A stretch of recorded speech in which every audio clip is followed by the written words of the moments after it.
All right, we are back with Half Baked Thoughts, and we have myself, Steve Rose. We have Big Scants. We have special guests Steven Thompson, Sammy Sebok, and Brayden Durfee. And so, the little quick intro for you guys, if you guys want to go around and say who you are and kind of how we found you, kind of thing. Brayden, you want to start? Yeah. Kind of tell what your background is. Yeah. I originally went to Oregon State to play football, and then I transferred to Boise State, had a track career there. Then went down the street, got my master's from NNU, and then while I was there, I got into coaching. But throughout my time at Boise State and my master's, I was all into West Side, did West Side training on the side because I had some stuff happen at my college, and yeah, and then just continue to get into coaching, read more, connect with as many coaches as I could, talk to Bird a lot when I was in my master's degree, which is awesome. And then I slowly opened my own sports performance out here. So, yeah.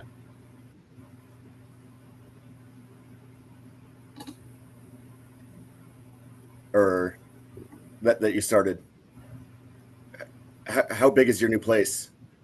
It's about 3,000 square feet, and we see anywhere between 25 to 40 kids. We do pretty small groups. We don't do any groups bigger than three at a time. So super Okay. individualized, super Well, that's still a individualized. pretty good size for starting out. Yeah, for Okay. sure. Yeah, I started in my garage though for the first And then 8 months. Stephen,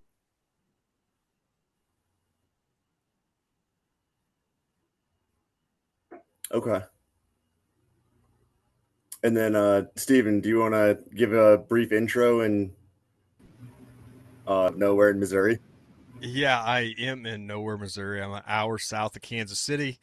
Uh, I do not have a 3,000 foot facility. I have a very small garage gym with local athletes that we work with, and then I have a podcast, Voodoo Power, and pretty basic. I have nowhere near the qualifications that Brayden does, but I'll be I don't excited to know. see I what he don't know has to about say that. about things. You'll find out here pretty quick. I just have to start talking for you to figure out how dumb I am. But I do appreciate the guest spot on the podcast. I'm excited to listen to what everybody has to say.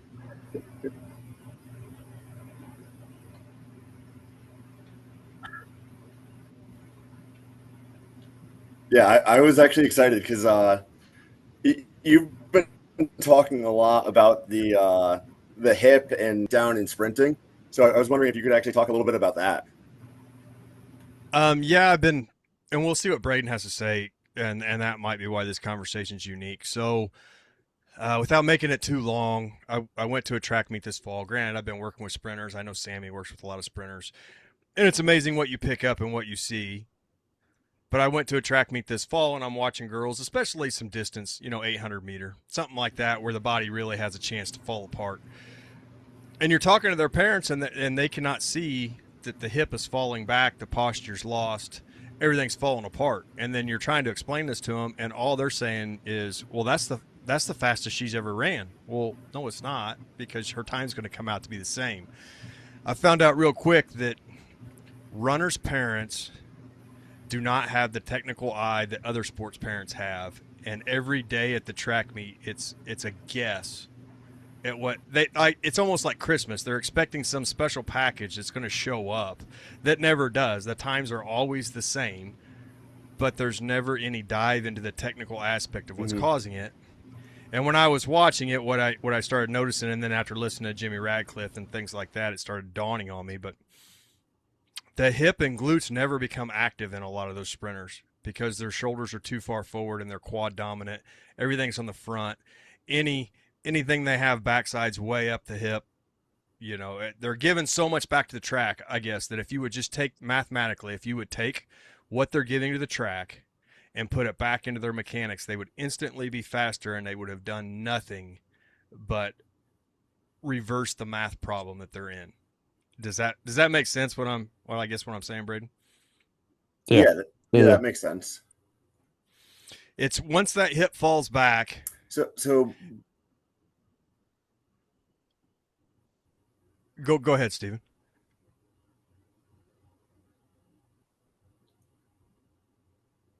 All right, I don't know if we lost him. You're good. Okay. To me, when you start watching these kids run, they look like Pac-Man. I think we're all old enough to remember Pac-Man. That their hips back, their chest is forward, and their knees are forward, so they look like a Pac-Man chasing around pellets throughout the track. And as long as that happens, the backside mechanics are going to be poor, and they're going to be fighting themselves. Once the hips come under, the shoulder comes up, the posture aligns, very much like it would in a box squat or a sumo deadlift or something like that. That correct posture, the math problem inverses, and now you're taking from the track as opposed to giving to it. And while it doesn't seem like a very complicated idea, why has it escaped us for so long?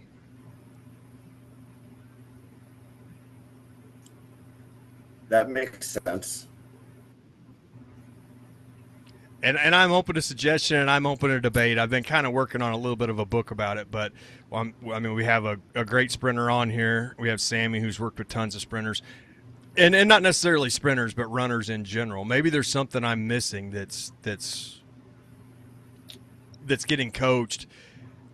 That I don't know. Maybe there's something in the technique that I'm missing, but it seems like we've let poor posture take over in an effort to chase endurance for whatever reason. I personally think that's the problem is just not being coached. Like, they're not being taught that. Like, they're not being taught posture. They're not being a lot of times trained like true sprinters. And if they're, if all you're worried about is endurance, like they think the answer is just to run more, just run more and more and more, and then you'll be able to finish stronger. Which is ironic. I was talking to a girl the other day, and she is probably the most pure runner I have seen in the 800. I mean, picture perfect. And she has her coach telling her that she's too straight up and that she needs to bend over. Well, the second you bend over, you lose your hips. I don't understand why we're trying to take a perfect runner and turn them into looking like everybody else that's not a perfect runner.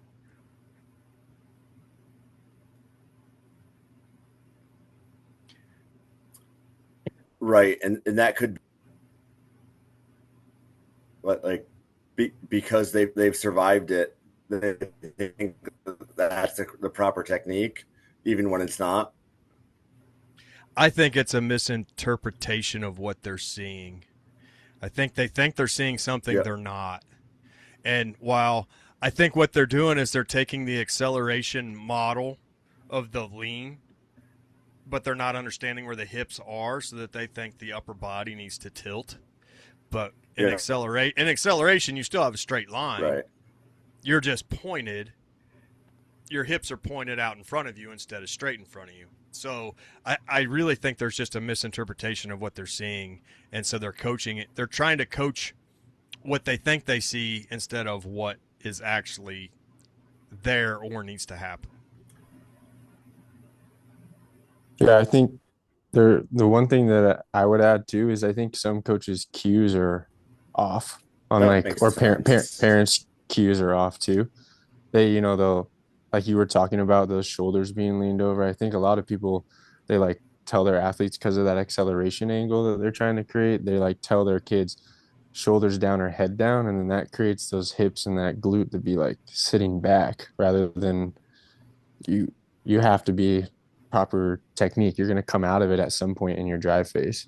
And then I think that screws kids over too all the time is like they look at the Olympic guys and how long they can hold their acceleration, or they YouTube it. And then they're like, you got to hold it for 30 to 40 meters. And it's like, some of those kids aren't going to be strong enough to even hold it for 10 meters. So at some point their body has to come up. So I think sometimes the cueing just screws everything up. Yeah.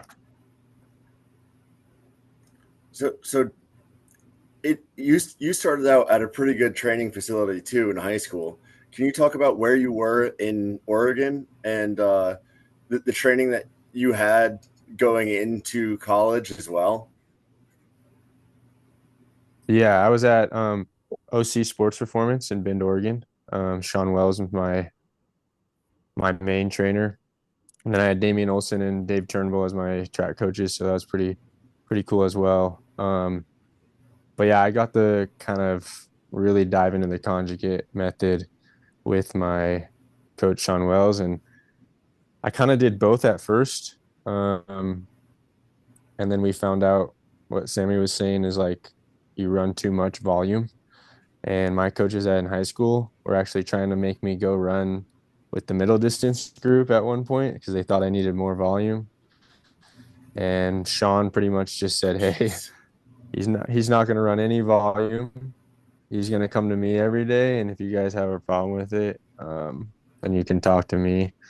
And that's what we ended up doing, and it all worked out pretty well. I went from a 1294 my freshman year in the 100 and ran 1060 my senior year, and then went from 25 something to 2137 in the two. So, but we eliminated a lot of the volume, and all I would do was an acceleration day, flying work, and I would do that for 3 weeks straight. And then that fourth week, we would pick what we wanted to run. So like some weeks I'd run a 60, some weeks it was 100, and that was kind of the routine. And then the rest of the week I was on the conjugate method. So I Okay. 100%. That kind of fits exactly like what Bird would have you do too. yeah, exactly. I 100% see that all the time with parents, like, or football coaches, especially saying, like, "Oh, stay low." And it's just like a cue for sprinting is just like a cue for lifting or whatever. Like, not everybody's going to respond to the same cue the same way. And I think that's a horrible cue because you get all the kids and they just run hunched over. Like, Steve was saying, Yep. instead of having this line, well, they're like this because they just physically want their shoulder and head to be lower so they don't get yelled at. So they don't understand what's being asked or told of them. So I've constantly explained that to parents and athletes. Like, they're not standing straight up. Like, it's not making them slow because they're standing straight up. They're standing straight up because they are slow. Like, they can't physically like get into the position that you want because they're too weak and they're too slow. And no matter what you tell them, it's not going to fix that. That's where my Right. next And it's kind question of would funny be. how it's like, yep, go ahead, Steve. Well, we're starting to talk about hip strength, so I've got Sammy here and Brayden here, both guys. So I think you see it in sprinters, and I think you see it across the board in sports. For some reason, even all the people that do box squats let these athletes off the hook, and they don't develop the hip strength. They let them rock to their quads. They let them almost good morning the weight instead of keeping them on that hip and developing that hip to stay low or to put themselves into positions. That's what I think I'm seeing now more than anything. I don't know what you're seeing, Sammy, or Brayden, are you seeing it that the hip isn't getting developed even though a lot of people are running the conjugate method, and then they blame the conjugate method, box squats, sumo pulls, stuff like that, for a development that they're not reinforcing and making happen? I know in my area that I'm pretty much the only person that's running the conjugate method. But I can tell you, like, whenever I have kids come in from, like, you know whether they've had training or not, they always have weak hips. They always have a weak low back. And, that used to be the case too, like 10 or 20 years ago, but at least then the kids would have strong quads. But now, like, I've had to go back to like knee extensions and a bunch of stuff like that because the kids don't even have strong quads now. Like, so they don't have strong anything. And then we wonder why these kids are getting injured when they're playing 400 games, a year of two or three different sports. Yeah, I'm in the same boat, kind of. Out here, I'm the only one that actually works the strength side and I'll do the mechanic side. We have a lot of people out here that just believe you just work A skip, A marches, all that, you're going to get faster. And that's all you have to do. So that's been my big battle out here. Um, But yes, I do see it sometimes with actually my athletes that have pretty developed hips and stuff. They'll try to start cheating it after a while because they know that they start to figure it out, I guess you would say. They're like, oh, I can cheat this a little bit. So I have to, when we squat and have our days, I'm pretty like on top of them for sure. And then if they start cheating it bad, I actually just put them on the belt squat and I make them do like an eccentric with it and then explosive out so they can't really like bob that, if that makes sense. Um, Kind of to get them back to that mindset of like, we're not going to cheat and not use your hips.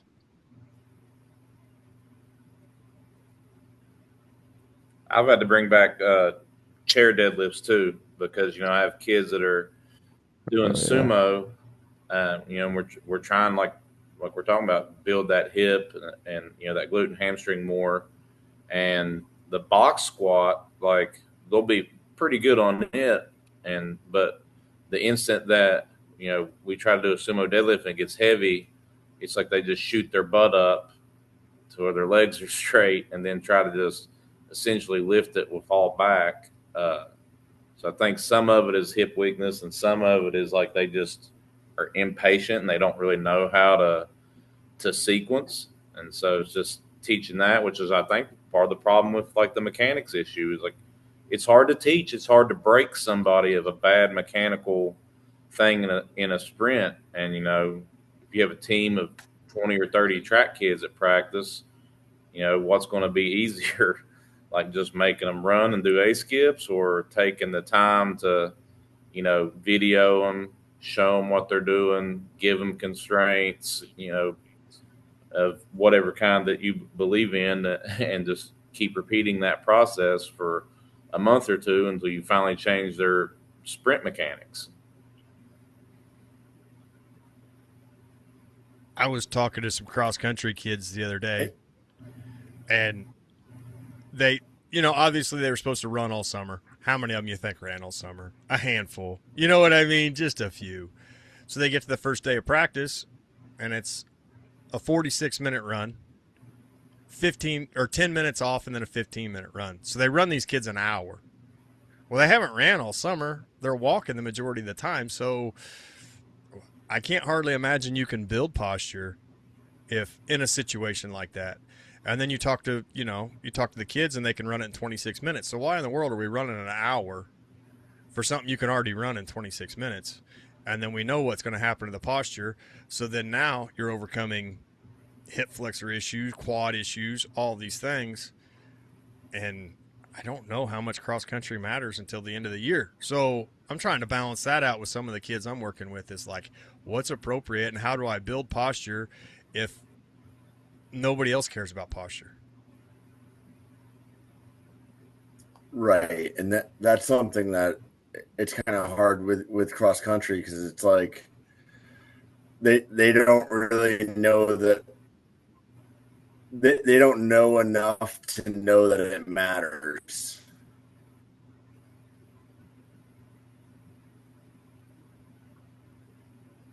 Can I just ask a basic question, boys, just for a little context, as a guy who has nothing to do with track? Do you guys train, it's high school kids or college, university? Both. I do both, yeah. I have both. So because high school sports and university sports are not very big up here in Canada. So you'd be unheard to have high level coaches at that, well, at least at the high school level. Is like some of the issue like where schools don't have qualified or experienced people like yourself coaching, where it's like, you're the math teacher, guess what, I need you to run girls track also, to like, that was when I was in high school. The rugby coach was one of the math teachers who ended up getting some guys from a local team to help us, right? So is that a little bit of the issue when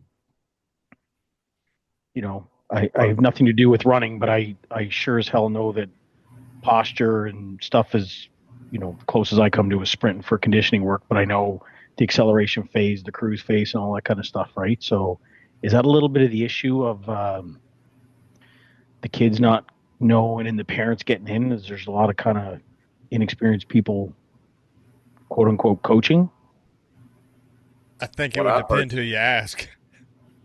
Okay. What I personally see, and Brayden comes from track, so he can speak on this more than me. But is it, in culture wise, is it's typically like mid distance or long distance guys who get coaching jobs in track, and so then their training methods and philosophies, trickle down into how people are being trained. And I can't remember who I heard say it, but it was like they said one time, God makes sprinters and coaches make runners. And, these coaches are turning these sprinters into joggers. Like, they're just constantly doing distance all the time and just running the speed, right out of them.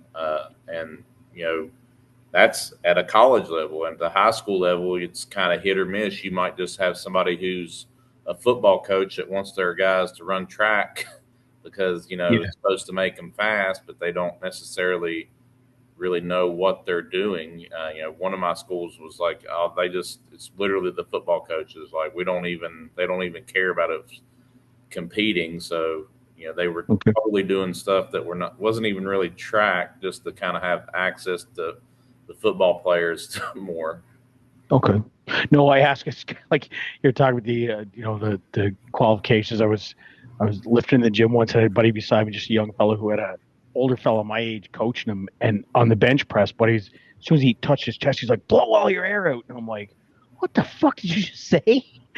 And I'm like, rack that bar, and he racked it. I'm like, what did you just tell him to do? He's like, well, blow all your air out. I'm like, what are you talking about, dude? And he's like, well, like when you're playing football, like if you get hit in the chest and you get your air knocked out, you got to be able to push through. And I'm like, oh my God, man. And this was a guy who was coaching 2 or 3 young fellas, and I was like, dude, you cannot do this. I don't know anything about training for football, but I sure as shit know in bench pressing you don't blow all your air out when the bar touches your chest. So okay, so it's running into a little bit of that unqualified people doing, or like you were saying, distance guys teaching sprinters. Every carpenter thinks everything's a nail type of thing. There's more way to do it. Yeah, I agree. I agree with Sammy. It's just a lot of the distance guys will get a head job, and then it kind of trickles down. Okay. It happens a lot in high school. Out here, especially in Idaho, we have to deal with it a good amount. I have some amazing stories of some of my runners having had distance coaches where they come to me and they're like, I just did 8 400s today for my first practice. And I'm like, sweet. So it's just, yeah. But that's like the background of a distance runner, and that's what he thinks would be good for a 400 runner. But it's like, it's not so good. So yeah. No, it's cool. Yeah, I had and everybody probably knows who it is, but I had an athlete, college track. They left averaging like on a 510 running like 0.97 to 10, so like 20 miles on the low end, 21 miles an hour on the faster end on average, and they came back to me running a 1.2. So they slowed down over 0.2 of a second in a sport and practice where they were supposed to be getting fast, and I have spent months trying to get them back there.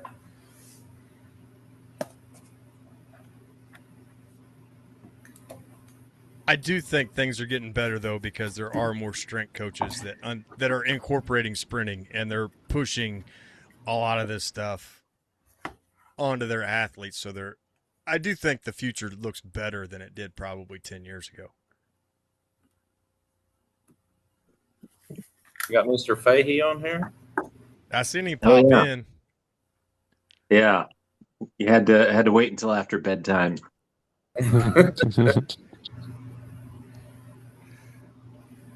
We were discussing hip strength with a 3-year-old. Yeah, we were discussing hip strength, posture, and building sprinters / runners. That's about all you missed. All right. And distance runners becoming track coaches and then coaching their sprinters like that. Yeah, I've seen a lot of that. That's a really weird thing from I don't know how it is like in y'all's states, but like there are so many more speed biased events that like if you take that distance heavy route, you are probably disqualifying yourself from a state championship.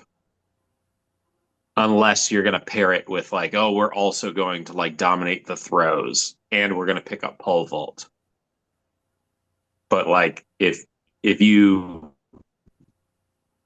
run the crap out of all of your sprint, like if you run everyone into the ground and you can't develop sprinters, you are just saying like we're going to be out of contention for so much of the meet that just from like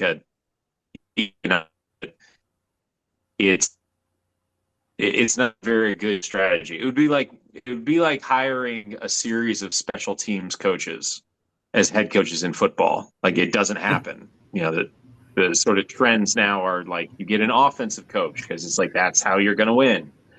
But if they were like, no, we're just going to have a long snapping specialist, like that's who's going to orchestrate our team strategy.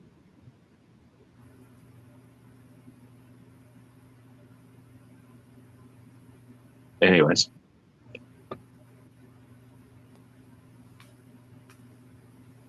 We're just kind of running this around, Steve. He's trying to figure out his internet, so we're just kind of, throwing stuff in. So if you don't like the direction, he's going to have to figure out a way to stop us. All right. I got a question for you because I didn't realize that you trained at OCS until Steve told me.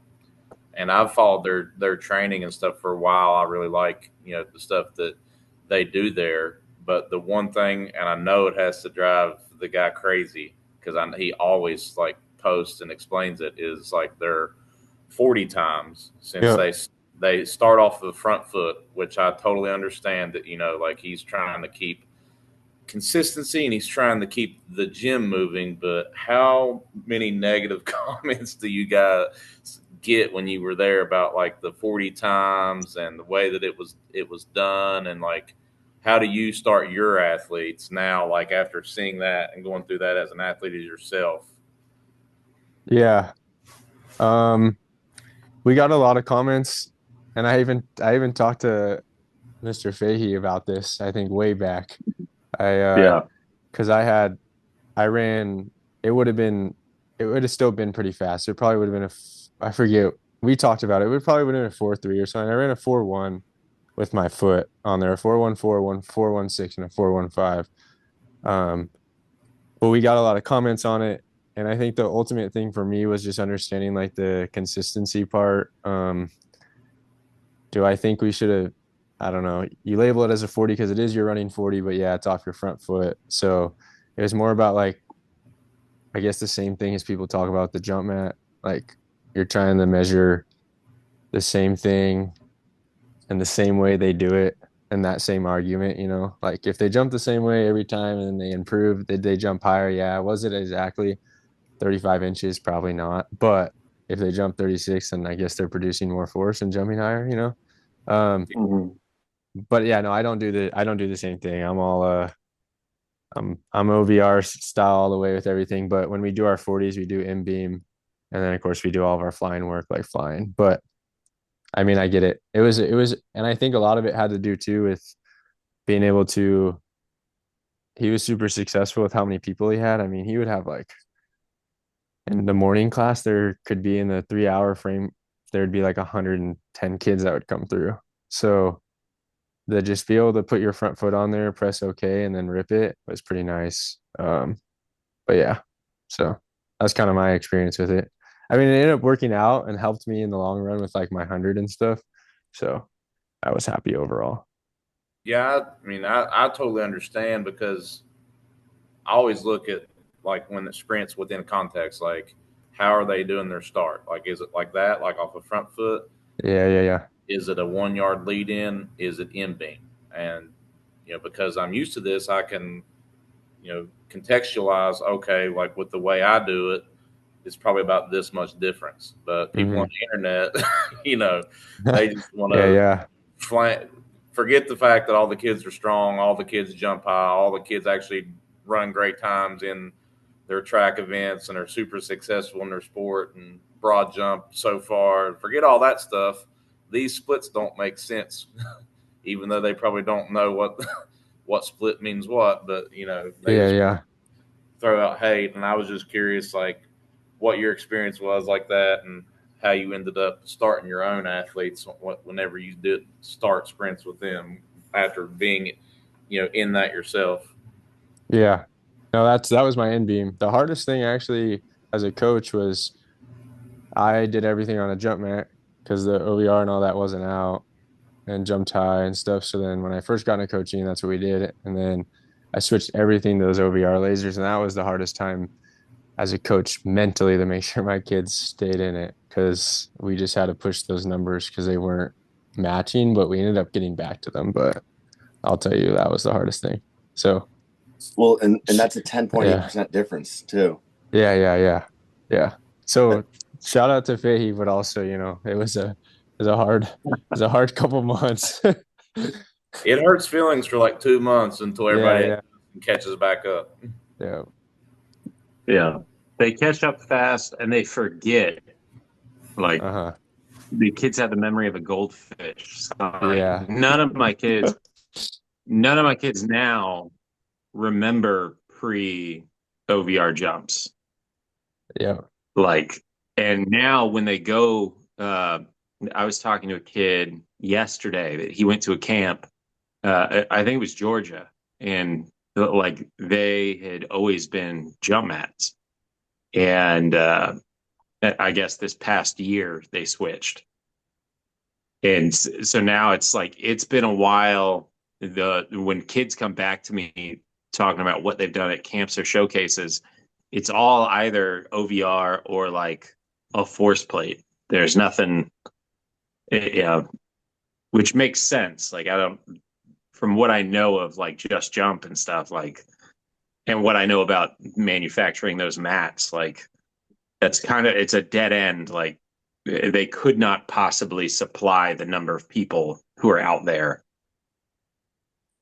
And even if they did, it's not competitive price wise. Right. But we're very quickly entering a world where if your kids are not currently on a jump mat, they're not going to know what a jump mat is. Then it'll just be this conversation about like a laser system, whether it's OVR or something else, versus a force plate, or versus a Vertex style. So I guess it's not really getting better. Yeah. It'll still be bifurcated, or there will still be discussions, and still no one will know what it's called. And just like with the front foot in beam. So did we said that was like a 0.2 difference thereabouts? That's what I was. Something like that. Yeah. Well, so that's just fast 40 then. Yeah. Like if you look at the splits on the fast 40, like look at the last 10 and calculate it that way. It's okay. They're all 0.2 off. Yeah. Like everyone's 210. Everyone is actually, and that's 0.2 off to get to an NFL equivalent. So 3 to 4 tenths from like a true in beam on the same system. Yeah.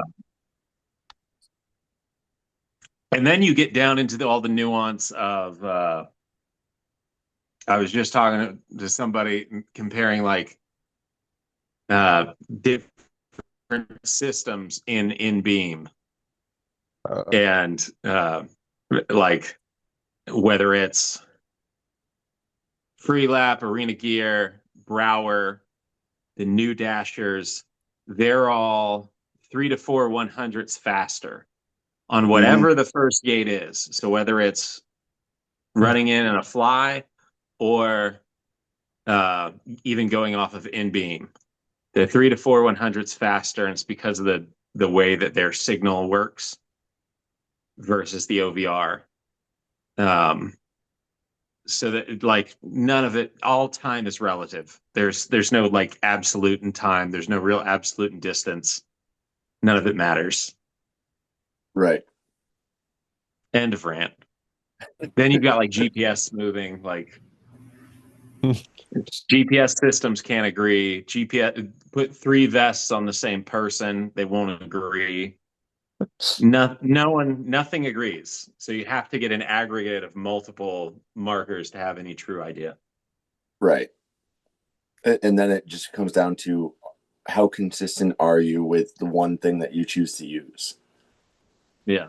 And just measure progress that way, which always seems like the simplest answer, where people want to, it's always the people that don't test consistently or don't train with it to progress, and they want to test twice a year. Like my cousin ran, she ran the 100 and the 200 at Merrimack, and she was like, I have 5 coaches or 6 coaches in 5 years because of COVID.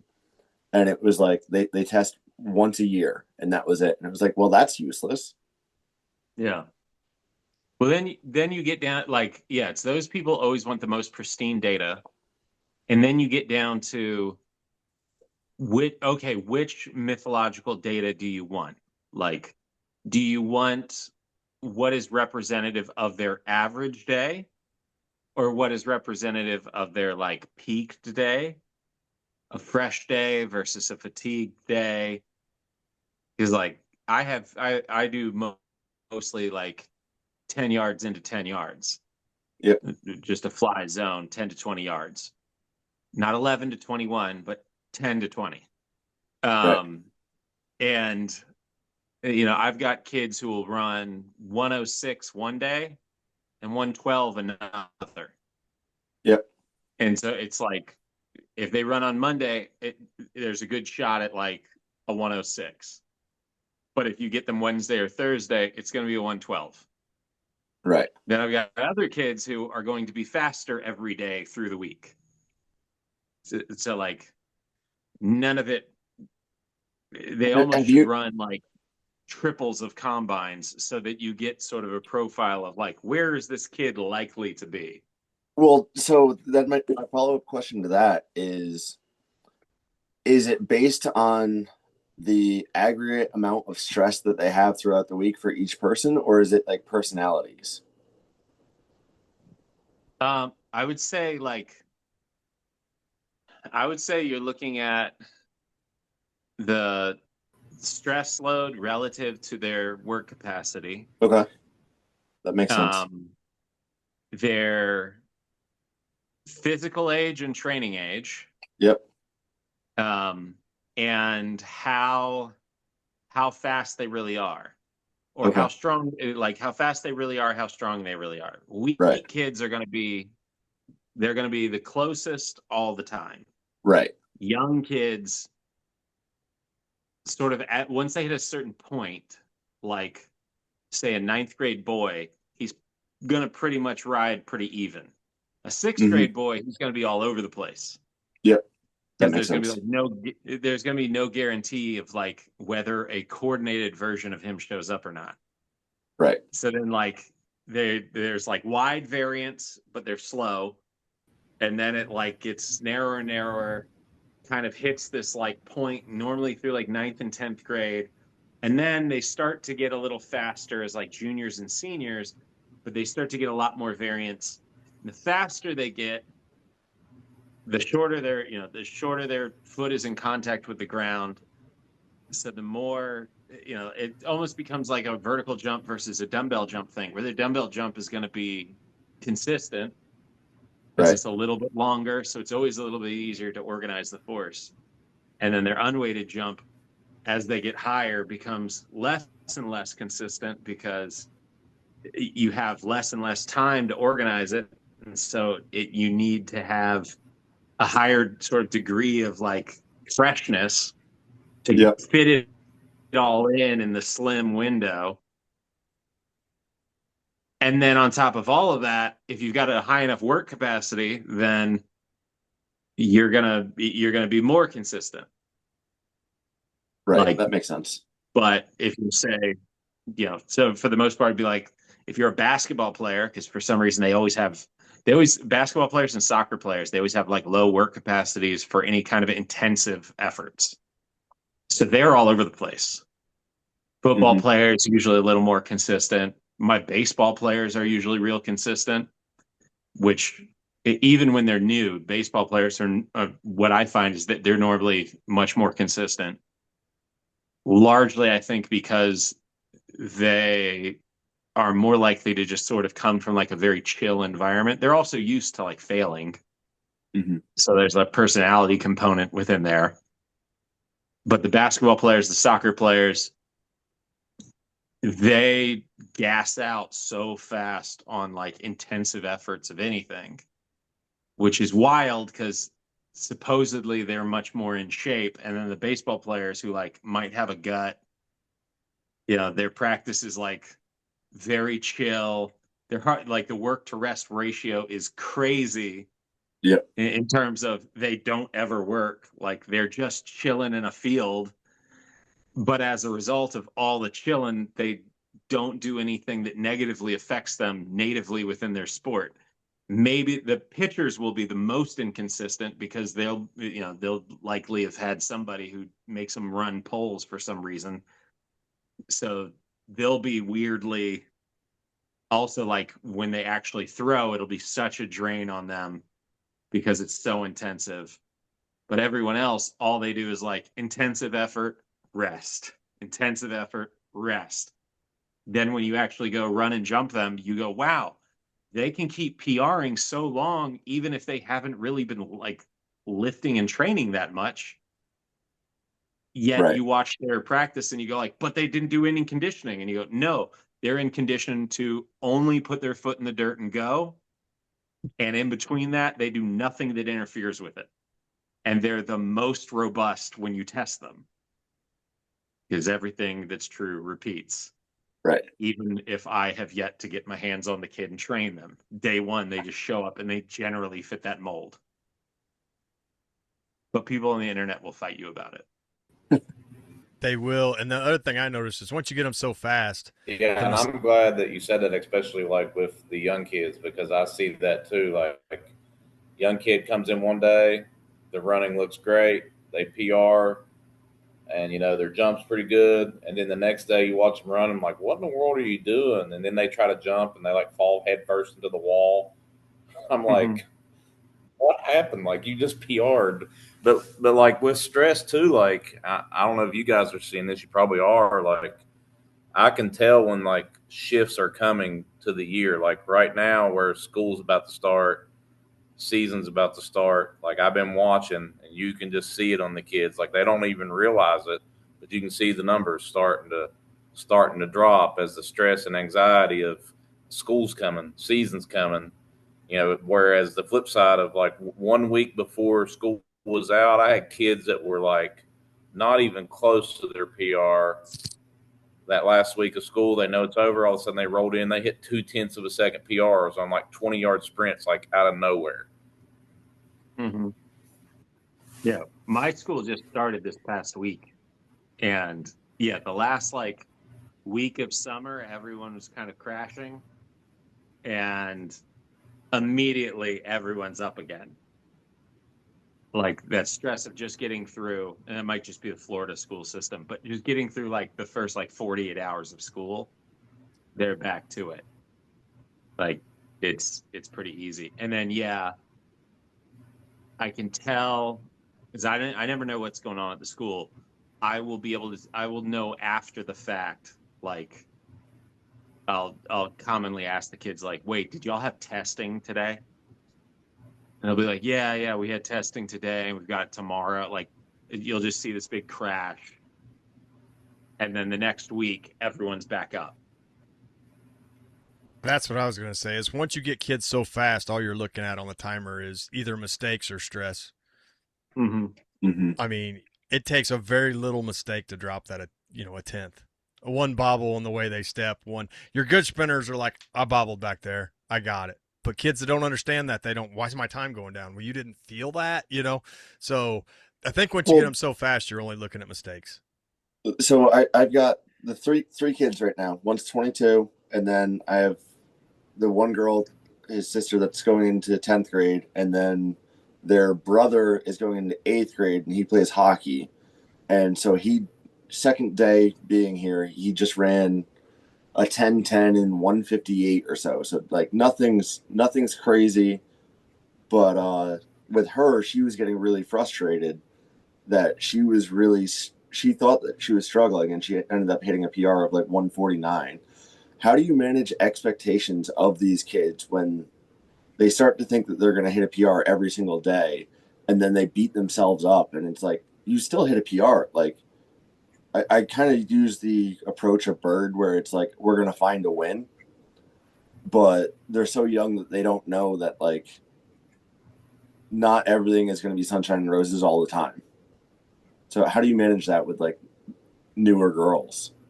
That's a good one, and I deal with it. So this is what I started doing, and you guys correct me on how you do it or whatever. But you got to start watching that and watching how hard they are on themselves.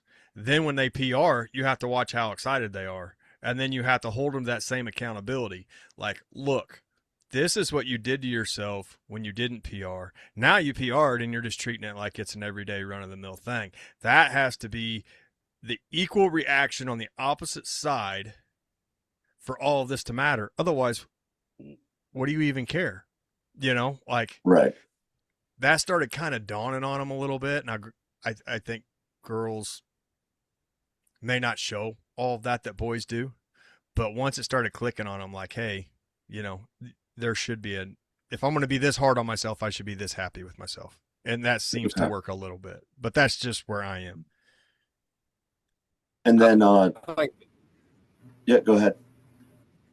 I think the girls are way harder on themselves too. Like, they really expect to be at 100% or more of everything all the time, and I just try to educate them of, like, this is, this range on this, whether it's a jump or a sprint, like, is good. That's good enough to get better. And some days you just have an average day, and like, that's fine. Like, as long as you're in this range, it's good enough to get better. But I've also just started prefacing, like, my kids, when I get a new kid and, we're going over their analysis and how our process works, I just kind of like set them there and tell them, like, listen, it's really easy to get caught up in here and think that everyone is PRing all the time. I was like, and that's not the case. I was like, you'll see someone hit a PR every day, but not everyone is hitting a PR every single day they come in here. I was like, so, if you're not, that's fine. Like, your day is going to come. Like, just work hard and your day is going to come, but don't get caught up mistakenly thinking that everybody is PRing every single day just because someone is hitting a PR anytime that you're in here. That makes sense.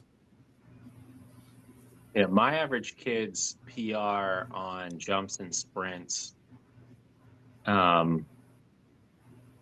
once every 4 to 8 workouts. Okay. So, we train 4 days a week. So if they jump, 4 times within that week, you're probably going to PR once every 2 weeks. Mm-hmm. And then that average PR is about 0.6 inches. Yep. When they sprint, I had a kid who this week, I think he PR'd 3 out of 4 days. And those 3 days, that PR on a 10:10 took him from a 1.127 to a 1.121. Okay. But what I'll tell most, I used to do this with the way that we would wave our jumps. I would track, like, we had a 3-week jump wave. So I would track an all-time PR and a weekly PR. Mm-hmm. So, like, you had a week 1 PR. And so my kids would know, like, my fast kids, week 1, they would PR. My slow kids, week 3, they would PR. The heavy week, Mm-hmm. the heavier week potentiated them better. And then the Right. rest of my kids would sort of be mostly in the middle. So, and we did that for years, and then I got away from it because I started using some software stuff. But like that way, they'd be looking at, like, okay, even if it's their toughest week, the week that usually they struggle with the most, even if they're having a bad day, they're closer to what that point was. And then that would sort of motivate them to go a little higher. Mm-hmm. Or say sprinting, if a kid wants to sprint on a Thursday, that's normally the 4th day of the week for most of my kids. So, it's kind of having like conditional PRs, like, hey, your PR is a 109. Well, it's Thursday and you're struggling to hit 112. That's not really that bad because Right. it's Thursday. If this was yesterday, that 112 is maybe a 110 and your best is 109. So you're right there. Right. And it's just how many times can you get into the 110s before a good run suddenly pops you to a new PR? So it just becomes stacking, like, you sort of contextualize, like I'll let them basically get through the day. And then if they're getting frustrated, well, today we were running, like, that wind was really coming at us. Yep. So like I knew you weren't going to PR. And then sometimes I'll just straight up lie to them, hey, you remember when you said that PR, we had like a wicked wind coming behind us. So we had a 4/100th wind behind us. And I know what like those winds feel like. So like, I'll just tell them, yeah, don't you remember? And they'll remember that there was a day when there was a strong wind. It probably wasn't the day that they PR'd. But they'll go, yeah, okay. So like in context, I go, yeah, next week you'll come in, you'll hit this, whatever they start with when we're running a 10-10, they'll be bummed out about it because it's nowhere near their PR. And I'll go, that's fine. Your next one's going to be 2 100ths faster on average. So you're at 114, 109 is your best, but 114 is going to put you into 112. Now from 112, can we, if you're having a good day, we're going to make that jump to 110 right after that. Now we're at 110. Now you just have you're 3 reps away. You think you have enough gas in the tank for 3 reps? And they'll say, yeah, and they probably won't get there, but they'll end the day like sub 111. And well, now you're just 1/100th off of your best. Right. But it's also like I repeat to them, I can't remember if I said this like the other week or whatever, but I repeat to them like the Dave Tate, you can only celebrate once. Yep. Like people do the whole like act like you've been there before, and I'm like, no, you celebrate the last time you're there. Like graduation, you don't celebrate. You all are coming to school tomorrow, right? So you didn't celebrate coming to school today. You celebrate the last time you go. So we don't do anything like, oh, we've been there before. No, do it like you plan to do it again. This is just the first of many grueling times, like kill the novelty of everything immediately, psychologically at least. And it's supposed to suck. And in 6 months, you're supposed to think that you sucked.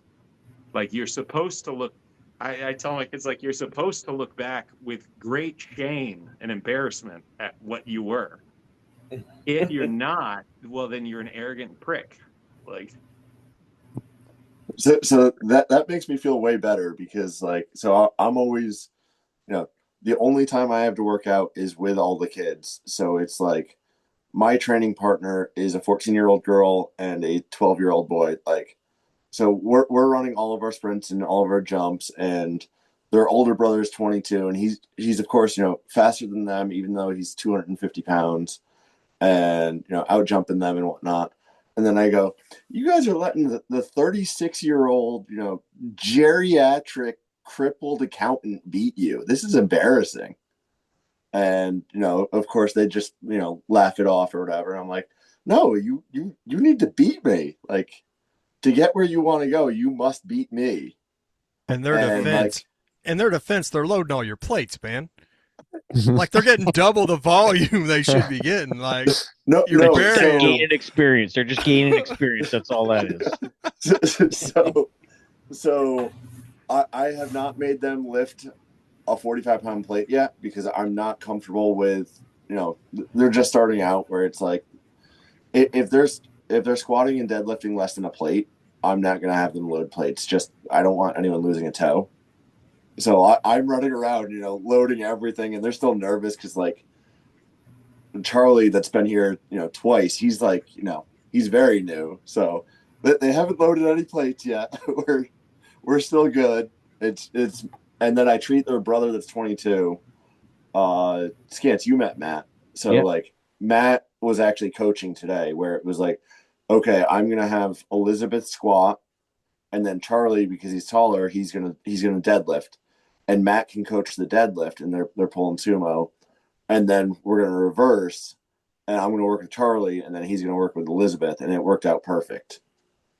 And then we just squatted really quick afterwards. Just, I use that same technique with the 40-year-olds I compete against with. I'm like, boys, did a 55-year-old man just whoop your ass in that last event? Like, woof, it's going to be a little embarrassing, isn't it? Well, it works I'm perfect. working out with anyone older than me.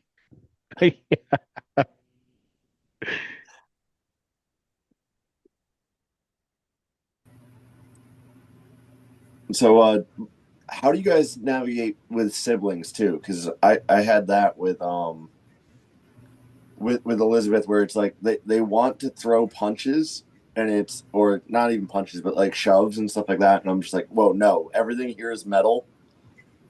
You're gonna get hurt. Do not do that. How do you navigate sibling rivalries?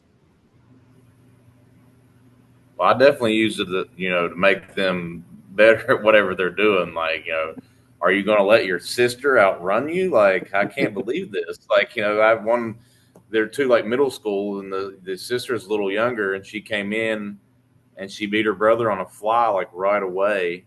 And I'm like, I see, I have the real athlete of the family now. But I have had a couple of siblings that want to get into it, like, and just fight. And I'm, I just squash that. I'm like, you can compete all you want, but like, I'm not going to babysit you to fighting. Like, if you're going to do that, we're going to go out and talk to your mom. And that easily unifies them as, no, please don't go talk to my parents. I put my twins in Taekwondo when they were like 7. So if they had squabbles, they just sorted it out on the mat.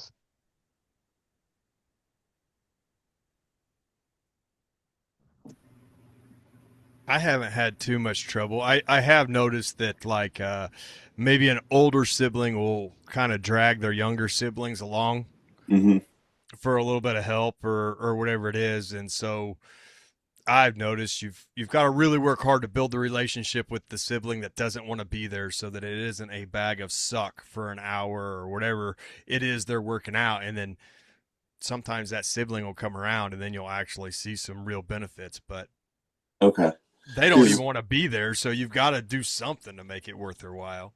Yeah, I haven't had that problem yet, because it's just been that, like, Elizabeth being the only girl in the gym, and like her younger brother is like 5'9", where she's, maybe 5'1".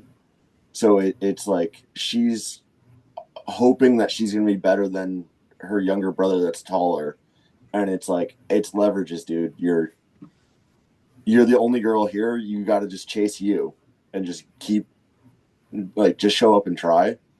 And she's so hard on herself. Like, she thinks that she needs to be beating the little brother because she's been here, 2 months longer than he has.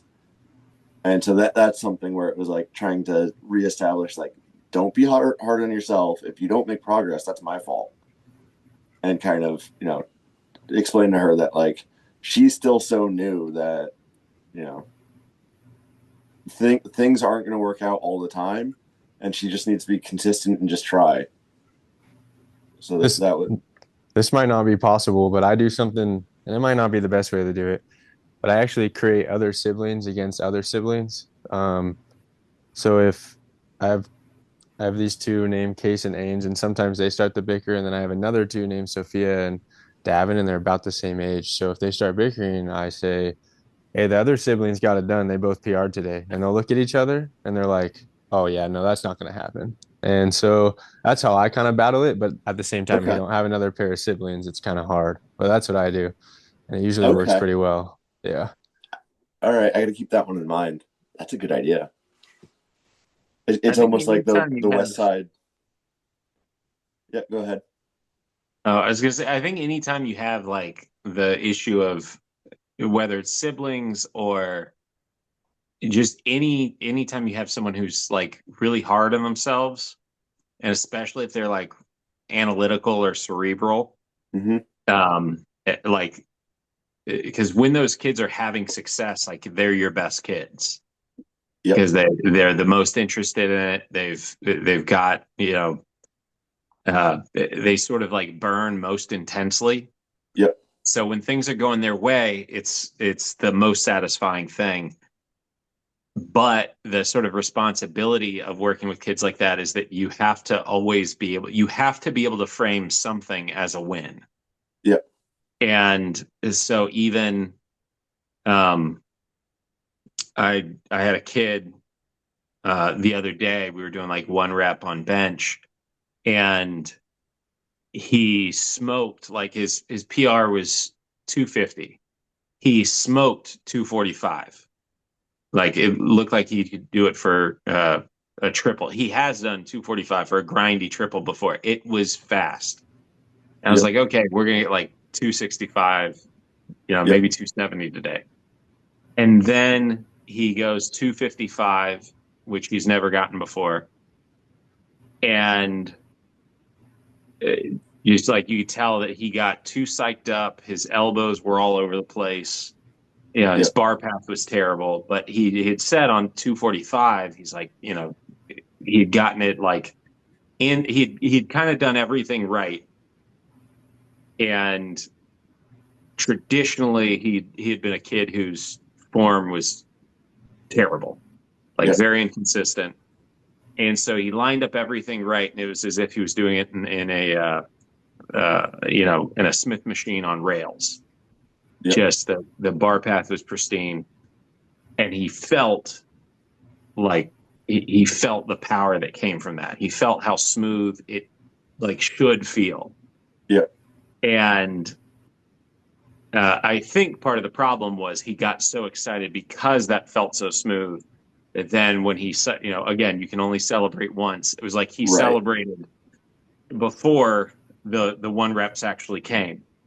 Or before the PRs actually came. And then he gets out of the groove, burns gas. And now the seeds of doubt are coming in. So he didn't even attempt 250. He attempted 255.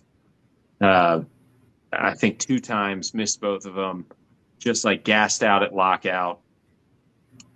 So thinking he was going to hit a massive PR based on everything building up towards those top sets, he ends up coming away with nothing. And the same way where he's hard on himself, he does have a brother who no longer is at the school, but he had been starting to catch his brother. Like, I don't think his brother had ever benched 300. His brother weighed 300.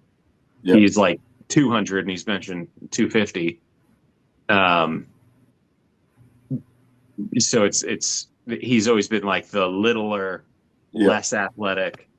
So he's got all that, and it's got the excitement of like he's gonna, and his brother's in college. He's probably not lifting. Like, he's thinking like I'm right on the verge of passing my brother. But he psychs himself up too much, and so afterwards he had to sort of like reorient him and talk about like you did have like a perfect rep today. And he's a thrower as well. So like, it's the same as like, and he has similar issues with throwing, where it's wild, and then there's a really good one. Okay. And you have to like go, yeah, they might not have been very good. Like on the whole, they might not have been good, but you had that one where like you remember how that one felt. So like if you can come away from, you can get them excited on the tail end about something that they learned within the day. So Yep. even if they didn't get the PR, just like with the sprinting or the jumping, where it's like, well, conditionally or contextually within the conditions, I didn't hit what I wanted, but that was actually I was closer. My average run maybe was good. My average jump was good. I had so many that were within however many units of my PR. That's good. Even though I didn't come away with something that like actually moved the needle on paper, I was getting close.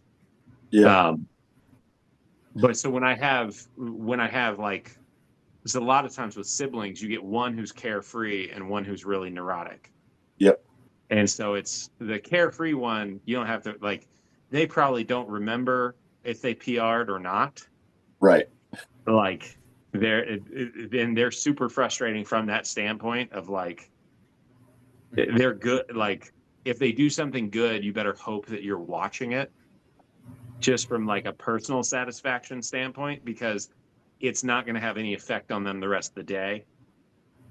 And Yep. they're probably going to forget to log it. Like, and they're going to forget like someone else is going to have to testify to what they even did because they're just spaced out. And then the neurotic sibling is putting so much pressure on themselves and psyching themselves out. Like, the one who doesn't care, they experience the moment that you hope for, and it has no bearing on them. And then the one that cares too much, you want them to have that moment, and they prevent themselves from getting to it. Mm-hmm. And you have to like remind them of like, let's look back a couple cycles. Look at how much progress you made this summer. Look at how much progress you made the last couple weeks. Or, hey, yeah, you had a bad bench day today. You had a great squat day yesterday. Of course you had a bad bench day today. So again, it's that like, yeah, dude, you're carrying all that fatigue. I wasn't going to tell you, you were not going to bench good today. I'm shocked you got what you got. You're going to be fine next week. And then the danger with that is, like you better be telling them a semblance of a plan that actually unfolds. Right. However, if you do that, I find like, because those are the kids that will remember everything that they did in that like Louis-esque way where they'll recall their numbers and stuff. If you have made good before, even if it's just once or twice, on like telling them it's going to suck here, like, hey, I knew that was going to suck before you did it. I just wasn't going to get in your head about it. But next week you're going to pick back up. Right. And a lot of times it's telling them like the next day. I had another kid where this was the case. I was like, hey, you had a great squat day last week. We're not going to go for, we're going to pull back today because I know you want to hit a big bench tomorrow. So we're going to pull back. Or I know that, like you want to run well or something tomorrow. So we're going to pull back. So we've talked a little bit about really emphasizing how, like, teaching kids proprioception because they're so clueless when they're starting out. How much emphasis do you guys put on trying to teach them early to feel through their foot when they're jumping or when they're sprinting, or to like develop a coach within themselves so that they know that was a bad run or that was a good run or anything like that? I don't This start is what I do. Sorry, Sammy. Or sorry, Brayden. Go ahead. I was just gonna say what I do is it might be crazy and people are going to be like, you're going to have to stop doing this at some point. But all my coaches and me, we actually write every single jump, every single sprint time from every single day everything they do, and we film every single jump and every single sprint. So we have both your vocal cues that you can talk to them, but then as I'm saying it, I actually give them a visual cue on the phone and break it down. And so with the ones that are starting out, I can tell them and then I show them, and then I actually will show them myself, so then they understand like the full relevance of it all. At some point, I know you're gonna have so many people and everything. That's why I have my group so small. But that's also going back to the whole like giving a kid a win a day. That's what we can do. Like I can literally go back to December and say, hey, you had kind of the same wave here. You weren't jumping well. And then look at what happened in May. And they're like, okay, yeah, I'm in that same wave right now. That down will come back up. That's how I do it. I know it's probably overkill, but that's what I do with the Yeah, but like I feel like that's a good way for like accelerated learning though, because they're actually visualizing how they're actually jumping. Where we'll film occasionally, and being so young, where it's like, all right, we're just going to delete the video, but like for you to see what you did wrong and what we need to work on. Sometimes I wish I had filmed, the earlier sets where they're either lazy or they're not putting in all of the effort. And like today, they had a hockey camp, even though she doesn't play hockey. The family's all into hockey, so it was like the two kids are just absolutely cooked from conditioning or whatever. And it was like, all right, we'll see where we're gonna go, but like, yeah. and then she's beating herself up, and it's like, you told me that you had the hockey all day, like of course your knee hurts, your ankle hurts. Like we're gonna cut the volume and we're gonna live to fight another day. It's fine. But I like that idea. I use a How many lot of kids do you resisted have? stuff. Brayden, how many kids do you have at once? I don't do any more than 3 at a time. Oh, okay. Yeah, but so I don't really do big groups. Well, we have contracts with schools. Um, Mhm. but what I do actually is I'll bring my whole coach. So I have 3 other coaches on staff, and if we do a team, I'll bring all of them so we can actually have eyes on. Um, I don't think there's anything wrong with doing a big group. A coach can do it by himself, but I just like to have eyes on because I can't see everything. I mean, Mhm. yeah. So yeah, we only do 3 at a time, but we flow through the whole day. So like even when school's going, we do online and all that.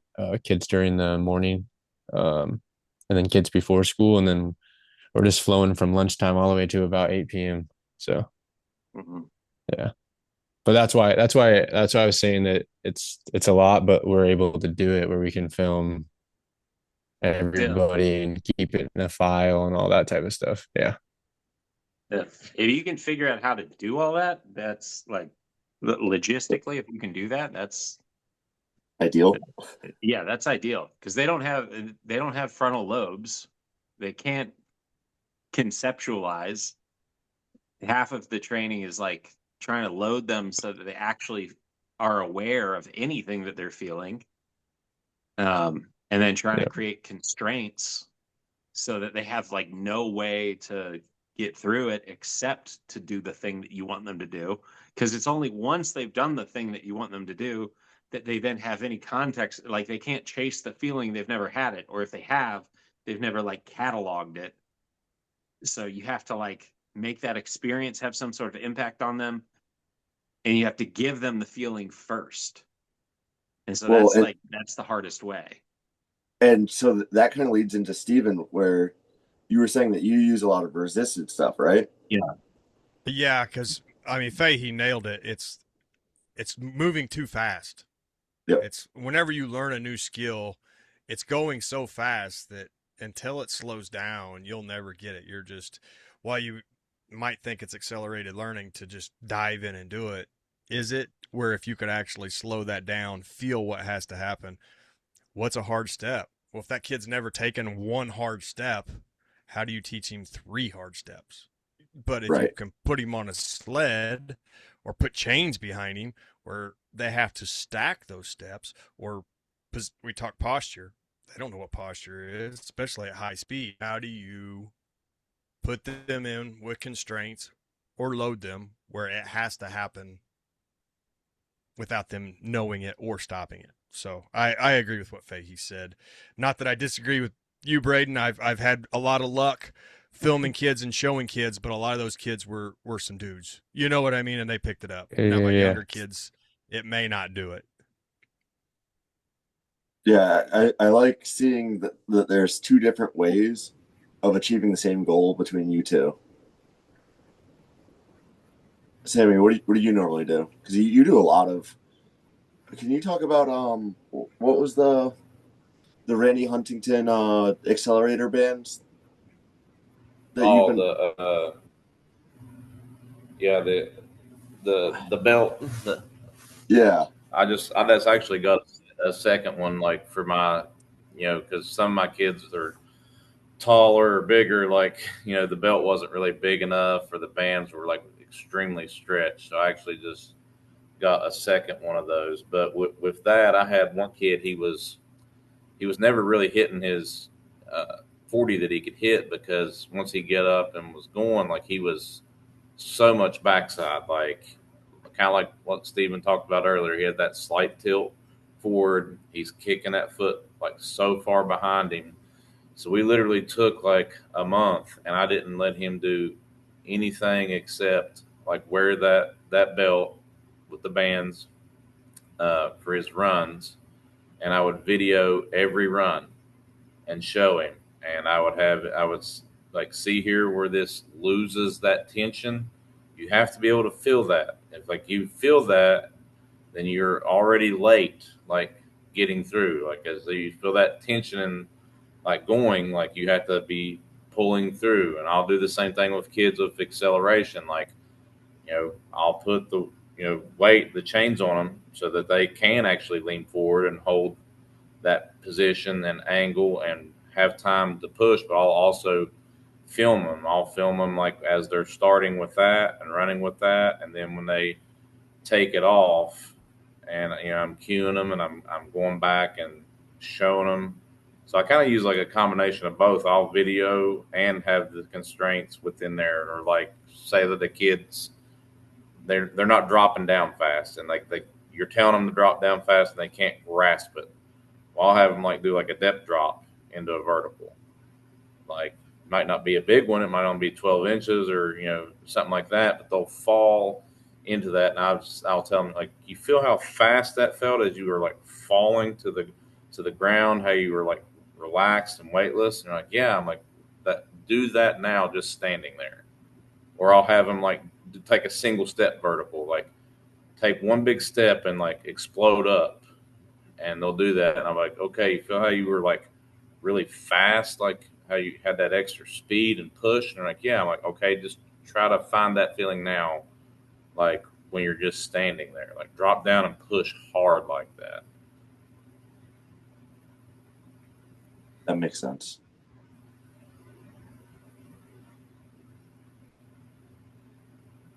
You have to find things that'll you have to find things that'll self-coach, is what I've found. If a movement will teach them the movement, somehow you'll get more out of it.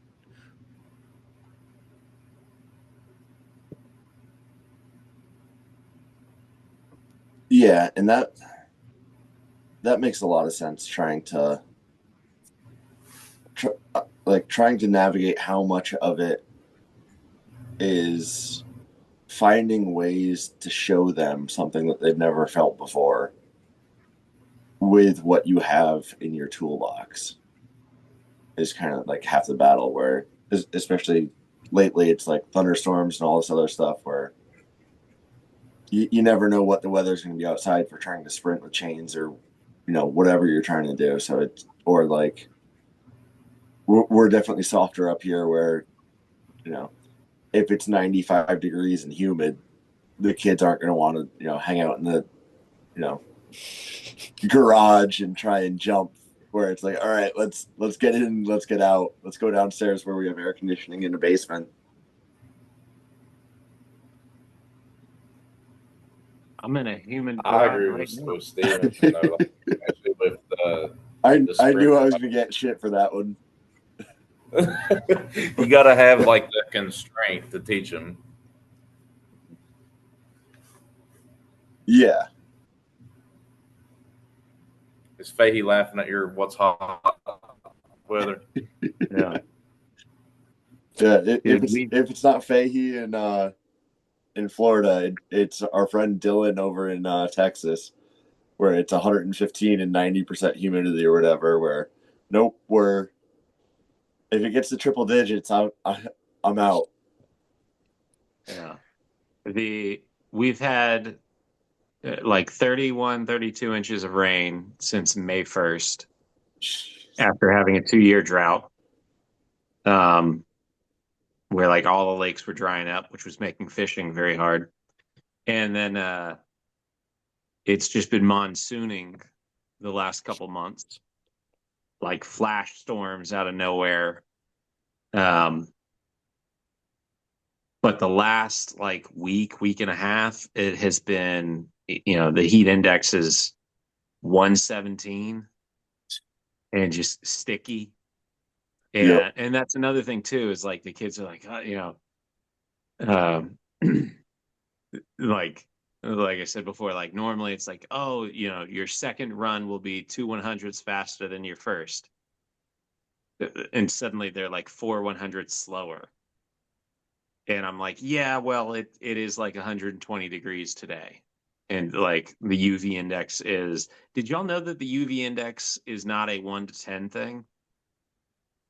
No. It regularly here is like 11 or 12. So it was a 1 to 10 thing. And then at some point in time, they were like, the scale broke. And so we get every day heat warnings, like wet bulb warnings, and UV warning all at the same time. And it's literally like, the kids they'll run 2 reps and then just like be dead on their feet. When normally they might be able to go like 6 before they would start to see a decline. It's simply just being outside is so draining, and it'll probably be like that for another month. Yeah, the cool thing about West Virginia is we can have anybody's weather anywhere in the United States at any time. And so, we've had days like he's talking about where it's like the feels like temperature is 120 and the humidity is at an absolute max. I'm like, if it feels like it's 120 and the humidity's as high as it can be, like, why is it not just 120? Why are you telling me it's 95? But the kids are complaining like, it's so hot. Can't you turn on the air conditioner? I'm like, well, the air conditioner is on, which it's as a summer wind, I just gave up and turned it off. And they're complaining. I'm like, it wasn't making a difference in the temperature. We are on top of a mountain in a large metal building with the sun directly hitting on us. There's nothing to shade us. Like it's not making a difference. And so I'm like, just buy some Gator Light, drink some extra water, and just do it anyway. Like half of you are playing a sport this fall in this weather already. Like just go ahead and carry on.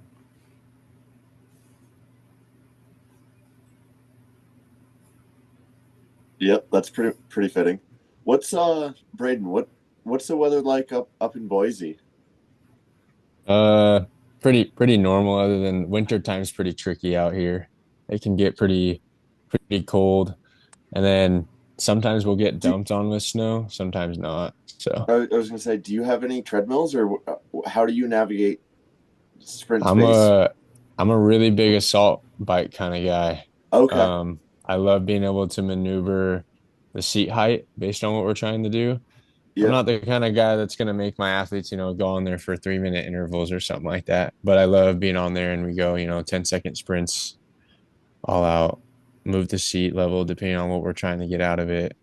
So yeah, I have a ton of assault bikes. That's Okay. kind of my big thing. And then luckily, being a Boise State alum, um, in the indoor facility cabin, they set up 4 track lanes that run Okay. about 75 meters. And the track coach I'm still connected with. He'll let me get my kids in there on the weekend sometimes after they're done. So that's a blessing. Okay. But Yeah, yeah, that makes it a lot easier up there. What's the yeah. elevation up there? Oh shoot. That's a great question. I don't even know. Okay, Yeah. I was curious because like my parents are southern Connecticut where it's like I think our farm was 40 feet in elevation. Like we're 5 minutes Okay. from Long Island Sound in the ocean. So like right Yeah. now I'm 400 feet up maybe. Like there's no elevation in Connecticut, so I don't know. That's that's a what I good figured question. I'll I'd have to look ask. it up. Yeah, no, but summers aren't That's bad. They're not like that. 75-meter track. Looks like Boise's 20, That's Champagne 27. problems having a 75-meter track lane that you have access to, like Yeah. only sometimes. Yeah. Boise's Meanwhile, 2,700 feet. Okay, so it's not crazy. Meanwhile, if I take a kid out on the public football field here, I'm told that I'm benefiting from their facilities and I'm not allowed on there. Even though you pay taxes. Yeah, even though I pay taxes, and the rest of the community can come there and walk, take their dog out on the turf and let it poop on it, not clean it up. But if I take a local athlete out there, then that's me profiting off of the school's facilities. It's crazy. Brayden, do you have any track kids now? Yeah. I have a good amount of track kids, and then I started a track club last year. So Yeah. yeah, and it's been How pretty. you were like a sub 10 too, weren't you? I was a sub 10, 10 6, 10 5 in that Okay. area. Yeah. All right. I thought you were like 10-9 or something for some reason. No, I ran some laser times that I think we talked about where Okay. we're like off the gun in practice, off the laser, and I ran some 10 threes. Okay. But So it was without like, reaction and time? yeah, and then like I would talk to Bird, and then Bird would, I think talk to you and stuff like that when I was in Mhm. college. But a lot of it had to do with, I'm not knocking anybody because, I'm not saying names, but as a short sprinter, sometimes in college, I was running like 8x500. So it's Uh-huh. pretty crazy. But yeah.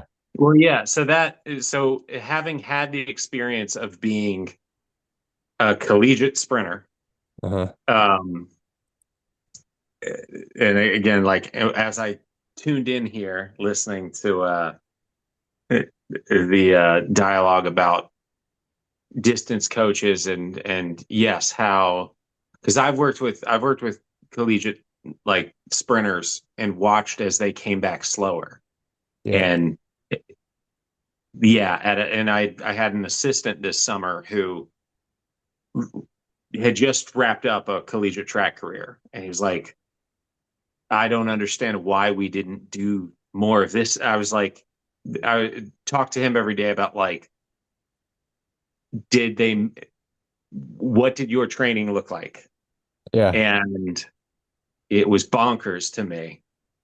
It like, because I was like, at a certain point, and then I know other track coaches who seem to train very much in like a similar sort of vein or style.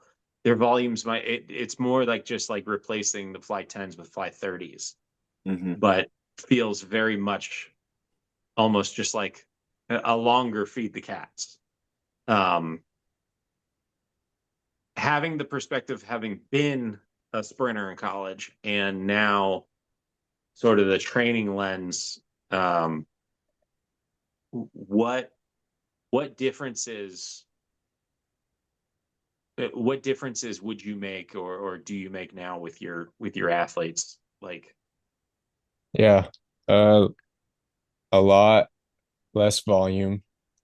I mhm, don't, and then I do still split up like my 1-2 guys to my 400 guys, just uh-huh, because, as you guys probably know, but also as a sprinter, it's just a little different. You got to fight a little longer, mhm, and those legs are going to be a little more tired. And then I'm really big on just kind of that Jared Bitney style too.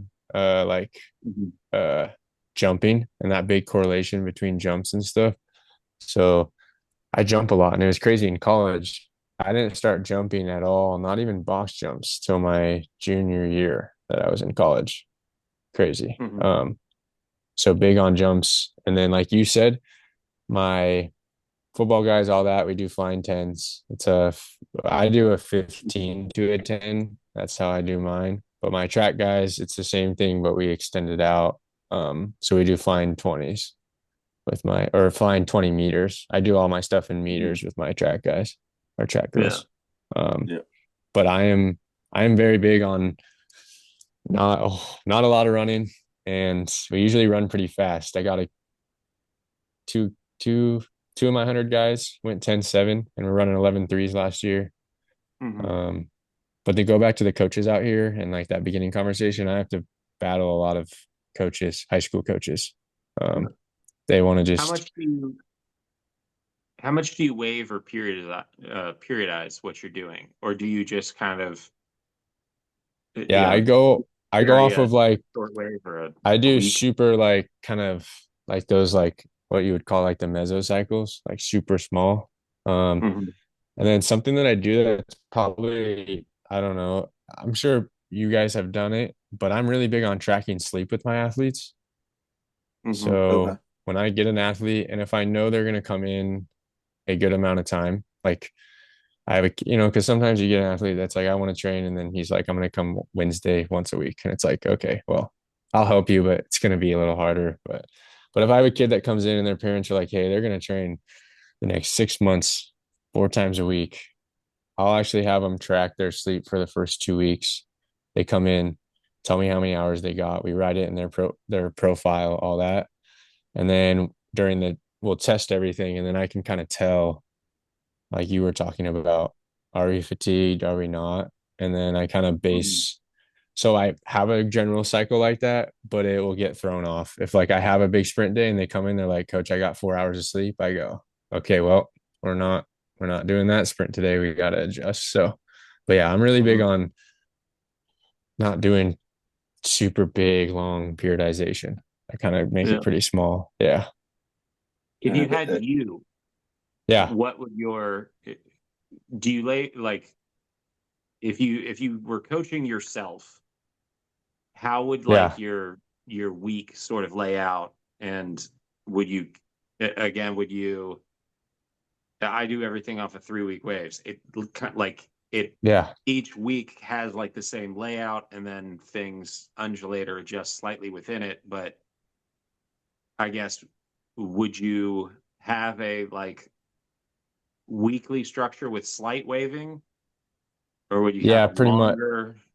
No, it's like the slight waves, and I do it each week. So like, I'll pretty much I kind of do 2 weeks, but those 2 weeks Mhm. are gonna look identical. Like my Monday's the exact same Tuesday is, and it all has like what we're gonna accomplish that day. So like my Mondays on the track are acceleration days. Like we are focused Mhm. on acceleration mechanics. And then one thing that I do differently is my Wednesday. I know a lot of people like they have their sled day where they walk with sled, like conjugate style and all that type of stuff, where they just have sleds in general. I do that, but then I also throw in mobility, because I've found that if I can get their hips more mobile in track and field, I've had some more success with just like overall running mechanics, proper up and down, and then them to be all my athletes can like drive their knee higher and stuff like that, which creates more space between the ground, which is great if we can push back into the ground and get it off the ground faster. Yeah. I don't know if Mhm. that answered your question, but yeah. A little bit. Okay. Because that was one of the things that working with the track guy over the summer was Yeah. he was asking, like I don't really have track specific, like I don't have any track specific athletes right now. Yeah. Yeah. I have in the past, and I just kind of train everyone the same way. I do have a kid who came in who I think is like an 11-1 kid. Okay. Um, but he's with me because he plays baseball. So Yeah. I've never seen him compete in track. But running him next to all the baseball kids, like he looks pretty, and he's, if we ran 100, he's probably the fastest kid on the baseball team right now. Yeah.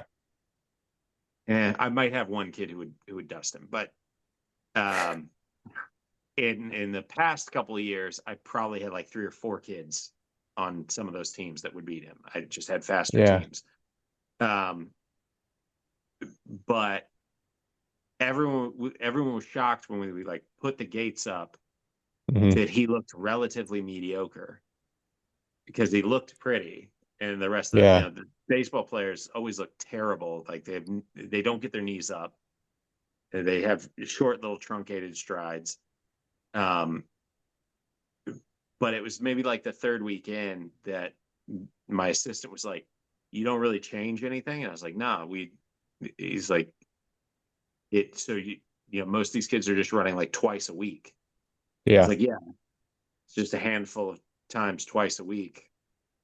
And I'm like, my philosophy is like, we're just running enough to like know how to run. Yeah. Like we're just like maintaining that sequence.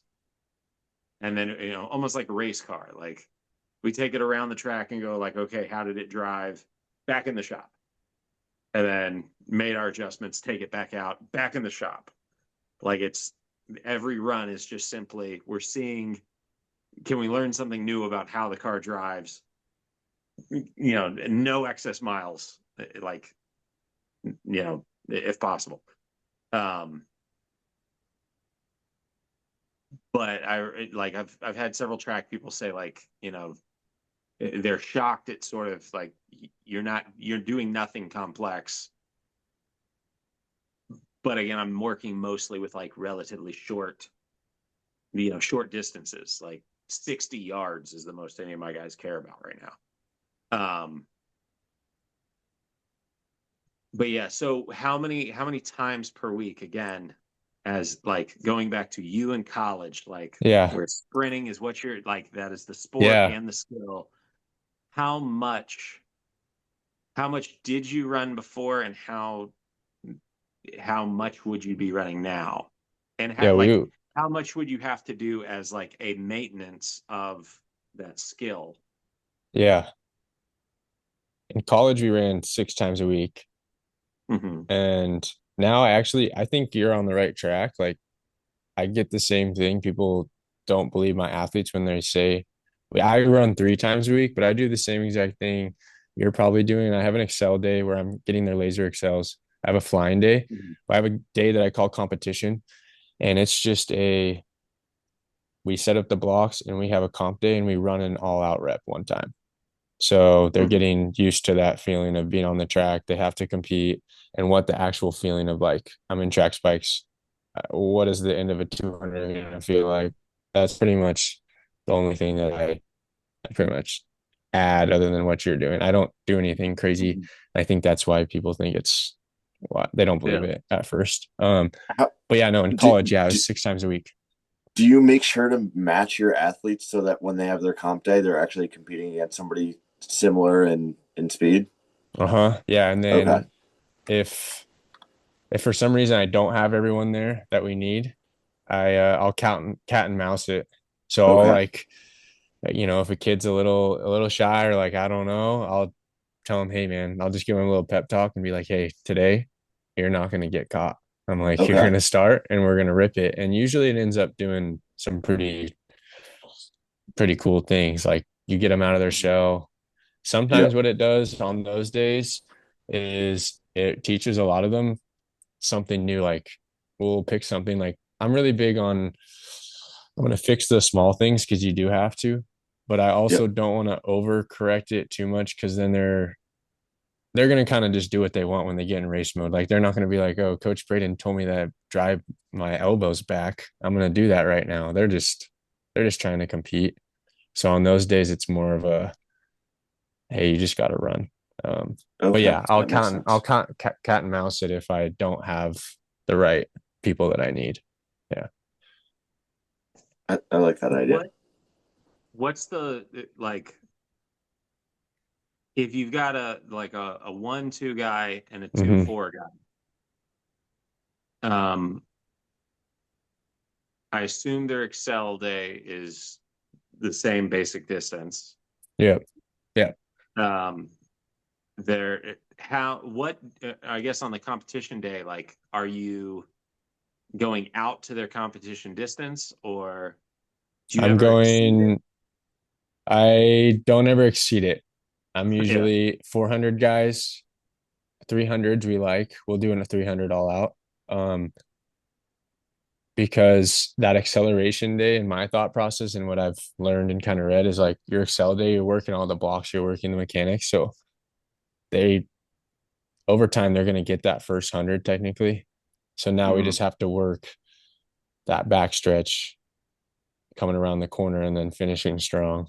And there's a workout that I'll do sometimes if I have a 400 guy who has a really good capacity and can handle a little bit of volume, nothing crazy. I will never go over 800 meters of volume. That's just like what I just don't want to. I'll have them do an all out 3, and I'll do this for a 6-week wave, all out 3, 6-minute rest. And what happens over those 6 weeks is their 300 times will get closer and closer together. And as they get really close together, they can usually, from what I've seen, I've had a girl run a 54, another girl run a 56, and then a guy run a 48. When they got their 300s to be within 0.5 of each other, they all threw down PRs. But they didn't start like that. So 2 300s with 6 minutes in between. Yeah, so you'll stack shorter distances. Do you pretty much cap it at the 2? Yeah, and then for that one, for the short guys, we found that like for their 200 to be like money was that 150. Same process. If they have enough capacity, like some kids, you just know they run that 300 and they're on the side crawling and they're like, I'm done. And it's like, okay, you're done. But then you have those guys that, they finish and, well, maybe they're just mentally really tough, but they walk off like, Conor McGregor, they're like, I'm good. That was nothing. It's like, okay, well, we're going to do this again. Yeah. Do you time the different sections of the 300? Like when they do that, do you have like a split for the first 100, second 100, 300? Like time the curve, anything like that to kind of let them know, like, yeah, like this is what you want. Like you want to be going through the curve this fast, or you are too slow, or you need to be like more aggressive at the start.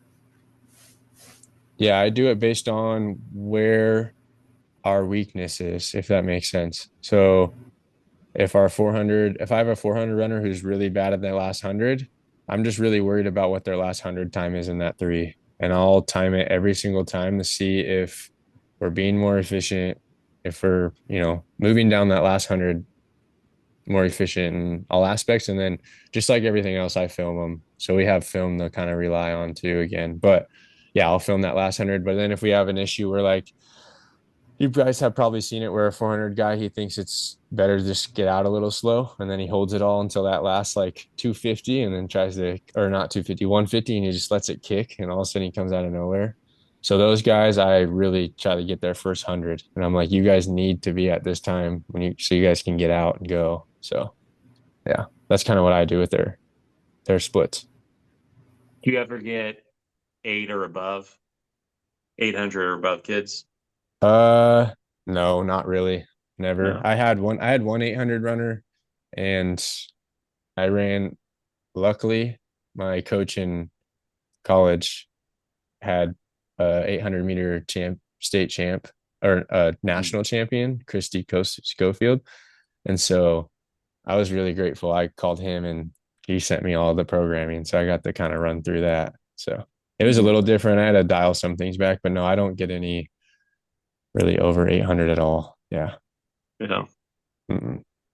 How much have you thought about how you would adjust that or sort of would you just kind of scale up to 600s? Yeah, I've thought about it a lot actually, because some people reach out and ask me if I've done it. And of course I'm honest with them. Like I don't really go that high. But yeah, I would probably scale it, and then their volume would have to increase just a little bit. And then the cool thing about the 8 that I wish I could do more of is do that like the lactate test or whatever, where they like pinch their finger between every lap and you have to run another lap and they can tell you what your threshold is. That's what, if I really got into it, I would try to figure out how to do that, because then you can really make workouts the most efficient for those 800-meter runners. So yeah, but I've thought about it, but I haven't really dove into it. Yeah. But I have read read a lot about that when Josh Kerr just broke that mile record. Yeah. I did read a lot of stuff about how he trained, which was interesting because he didn't do anything like crazy fancy or anything. Yeah. Yeah. I still haven't watched that race, but my best friend was a cross country runner. Oh, okay. And he was like my neighbor growing up, or he lived a couple houses down and would be at my house all the time. And I worked out 6 days a week. So he has all these memories of, like, he'd go up to the track with me, and I was a thrower and I played football. So he'd go up to the track with me and he'd run he'd run forever. And I'd be running like 10s, 20s, and 40s. And he'd watch me, box squatting with briefs on and stuff, and doing like a traditional West Side type split. Yeah. And he'd sit there. He'd like be posted up on the reverse hyper, sitting on it, like asking me rhetorically, like, well, how would you train me? When he's like 16, it would be annoying as hell because I literally, like, I'm bursting blood vessels, I'm fighting with people, I'm just like emotional chaos at the time, and he's sitting up there, and like when he was a freshman, he was the number 1 freshman in the state, and then every year was like shin splints, plantar fasciitis, all these just like volume injuries, and ultimately he didn't really improve a whole lot. So, he went from being like a freshman phenom to just getting caught and passed. And it's because he was also actively getting slower. Like, he had no top end speed at all. Yeah. And then he watched Kerr run the mile and was like, that guy showed up like dressed like a sprinter. He said, like, just from his body language, like, he looked like he was running a different race than everyone else. Like, he's like, everyone else is wearing like the little running shorts and loose, like, flowy top, and he's like, that guy's showing up in like a bodysuit. Like, he looked like he was showing up to run like the 2 or the 4, and you just tell like his edge the whole time was way different than everyone else. And then I would go look up his track times, of course. I'm like, well, he started as an 800 runner. Yeah. Which means he started as a 400 runner. Which probably means he was a like probably a try hard 200 guy in middle school who got kicked up, and then gets even I think even within the last year he ran an 800 PR. And if you look at, like, I went back and looked at his sort of his profiles, and it was like he hits an 800 PR, within a couple months he hits a mile PR. Oh, PR. And then he stays on the mile for a while and times start to get worse. Then he hits an 800 PR after a break, hits a mile PR. And it's like, that's how I was like, that's like, fuck the distance, train. Yeah. Right. Like, the mile is I texted him when I saw it. I was like, the mile is a sprint now. It always has been, you just have to be brave enough to attempt it that way. Like, but he said, I saw my friend sent me a quote from him saying, like, when I ran my 600, like, he ran 600 at the pace he would need. Oh, yeah. And it was like, when I could hold it for 600, I realized I could do it. Yeah. And I was like, that's how my mind works, of like, before you break 11, you have to run fast enough. Right. that you would ever have a shot if you could hold it long enough. Like, if you can't run 22.5 miles per hour, you have no mathematical shot at breaking 10. Obviously you have no shot really of breaking 11 even at that point, but like you can't repeat that which you cannot do. Right. Well, and so that goes into like correlations of certain activities, like basically like what KPIs matter for what events. Like the two best shot putters in the world both benched over 550, or like Mondo Duplantis runs 24 miles an hour with a 16-foot pole, sticking up, where it's like he runs 10, what was it, 10.37 when he ran against what's his name? The hurdler. Yeah, the hurdler. Yeah. I forget. Warholm, was it? Was it Grant Holloway or no? No. No. Oh, Carson? Yeah. Warhol? Yeah. Where the two of them raced, and it was like Mondo ran like 10.37, where he had run like 10.5 in high school. So it was like he still had to build, he had to at least maintain 10.5 or faster to be able to actually improve his pole vault. And it's like with every sport, there's an underlying KPI that will tell you how that person is doing in that sport, whether you like it or not. Yeah, and I talked to Fahey about this before. Like, one of the reasons I started doing more fly 20s with my kids who were faster and a little bit more experienced is it got to a point to where they could run a fly 10 time to where their 40 should have been faster. And I kind of started to realize, like, okay, for that one run, you can kind of line up and burn it for that 10 yards, like that that you have to, but you can't hold it. Like, you can't accelerate to it and hold it for the whole back 20 to run the whole back 20 like what you need to run it, fast enough. So I started, like, with those kids, giving them a fly 20 with different leads instead of a fly 10 to kind of force them to try to learn to hold that speed longer periods of time. And since then, my 40s have been with those kids have been getting better and better and more consistent. We don't necessarily always see their fastest time on a fly 10 anymore because we don't run them a whole lot, but the fly 20 has been consistently getting better.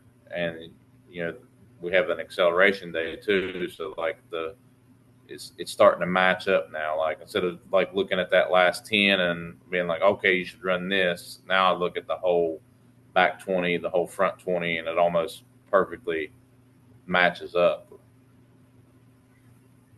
That makes sense. And like for my own self, where like I'm essentially trying to sprint with the flat tires, where like with or like Fahey's basketball analogy of like elasticity is the air in the basketball, where it's like I have no elasticity, I have way too much scar tissue. So it's like when I track 10 to 20, 20 to 30, and 30 to 40, I might have a PR at 20 to 30 instead of 30 to 40, because it's like there is no elasticity. It's I get up to top speed and then I die.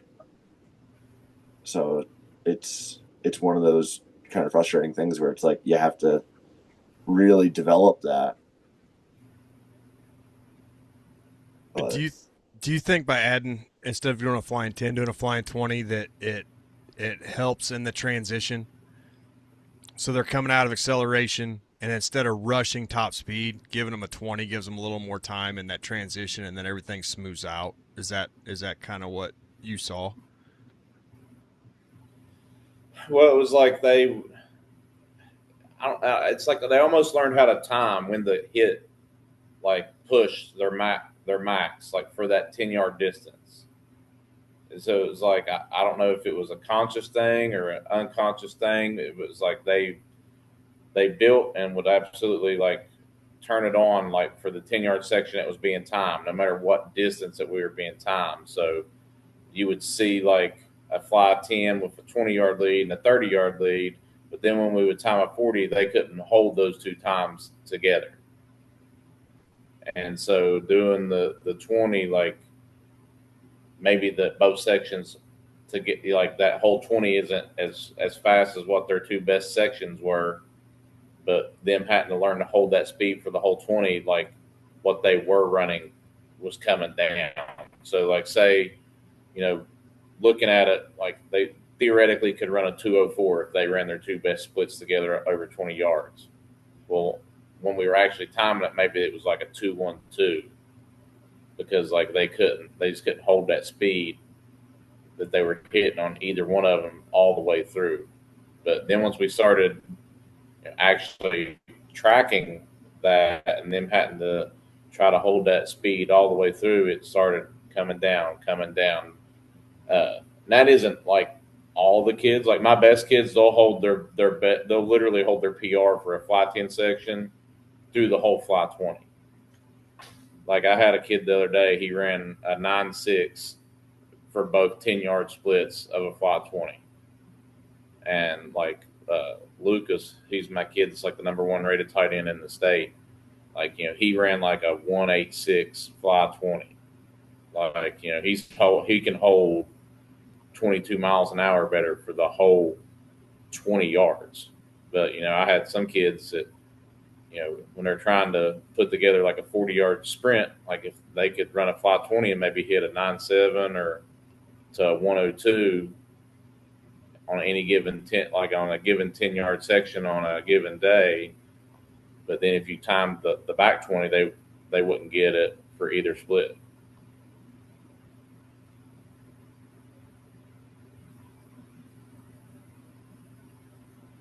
I think that's common too. Like I had Pat when he timed his 4.43 on the speed tech. We had timed the 10-yard intervals with the free lap, and he was at a 0.91, 20 to 30, and then 30 to 40. He fell off at 101-ish, I think it was. But it was he didn't have the capacity to maintain that, and it just died off.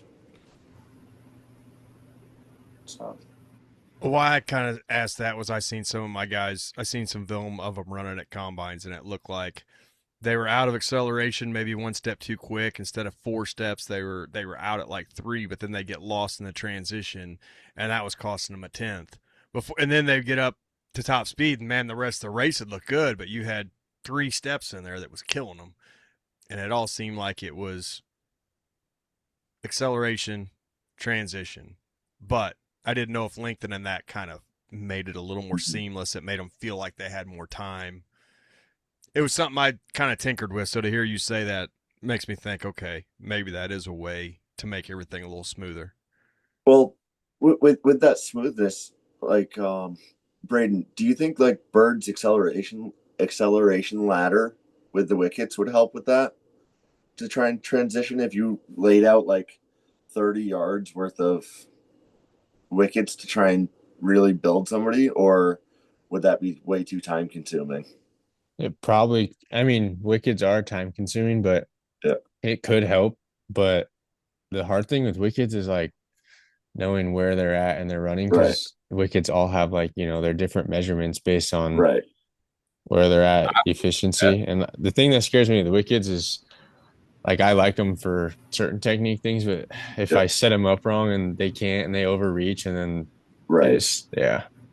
okay, because it's almost like you have to like individualize and like profile their stride length at every step in order to like really perfect the wickets like that. I do that with the fly 20 when we run it. The first one we run will be with the wickets, and I make the space whatever I think it needs to be for the athlete. Like, so it's not a kid that's a beginner. Like, it's a kid that I've worked with for a while, and the space will change over the whole 20 yards. Like if we're only using a 20-yard run in, they're still going to be shorter and growing as we go. Whereas if maybe it's a 30 to 50, like the 30-yard run in, and then we're measuring 20 yards, like, Lucas, the kid that ran the fastest by 20, I think I gave him like 7.4 all the way through the other day, and he just ate it up. No problem whatsoever. But I also think, like, that helps the kids too that are a little inconsistent. Like, I feel like, especially like Fahey was saying, like I have some baseball kids, like they want to just run real choppy, short steps, like kind of training them to, like, this is more of the stride that you need at this point, and you need to be able to hold it, and them having to feel it. And you can kind of watch that, like they'll hold it good for maybe 17 yards, and then like, or 15 yards, and then like you can see them starting to lose it a little bit at the end. But like once that they can run all the way through and it looks smooth, and you don't see them lose that speed at the end, like there's some good stuff about to happen. Okay, that makes sense. Yeah. They can't ultimately, like, what they're going to try to do with the wickets is they're going to try to overstride. But that is they're going to see very quickly that is a losing game, because overstriding is going to slow them down. And so ultimately, the only way to overcome the wickets is to have launched yourself further, not reach out, right? But to push harder through yourself. Yeah, right. So like when we do the wickets, and out on, like when we would do them out on the track, I'd have sort of a chevron pattern, where it would be the longest wickets on like lanes 4 and 5, and those kids would start with a longer lead in, and then the wickets would shorten up by about 4 inches each lane line that you went out. Yep. And their starting position would shorten up by a yard or two. So on the middle lanes, like the fastest the kids who are running like 22 miles an hour plus, they would be the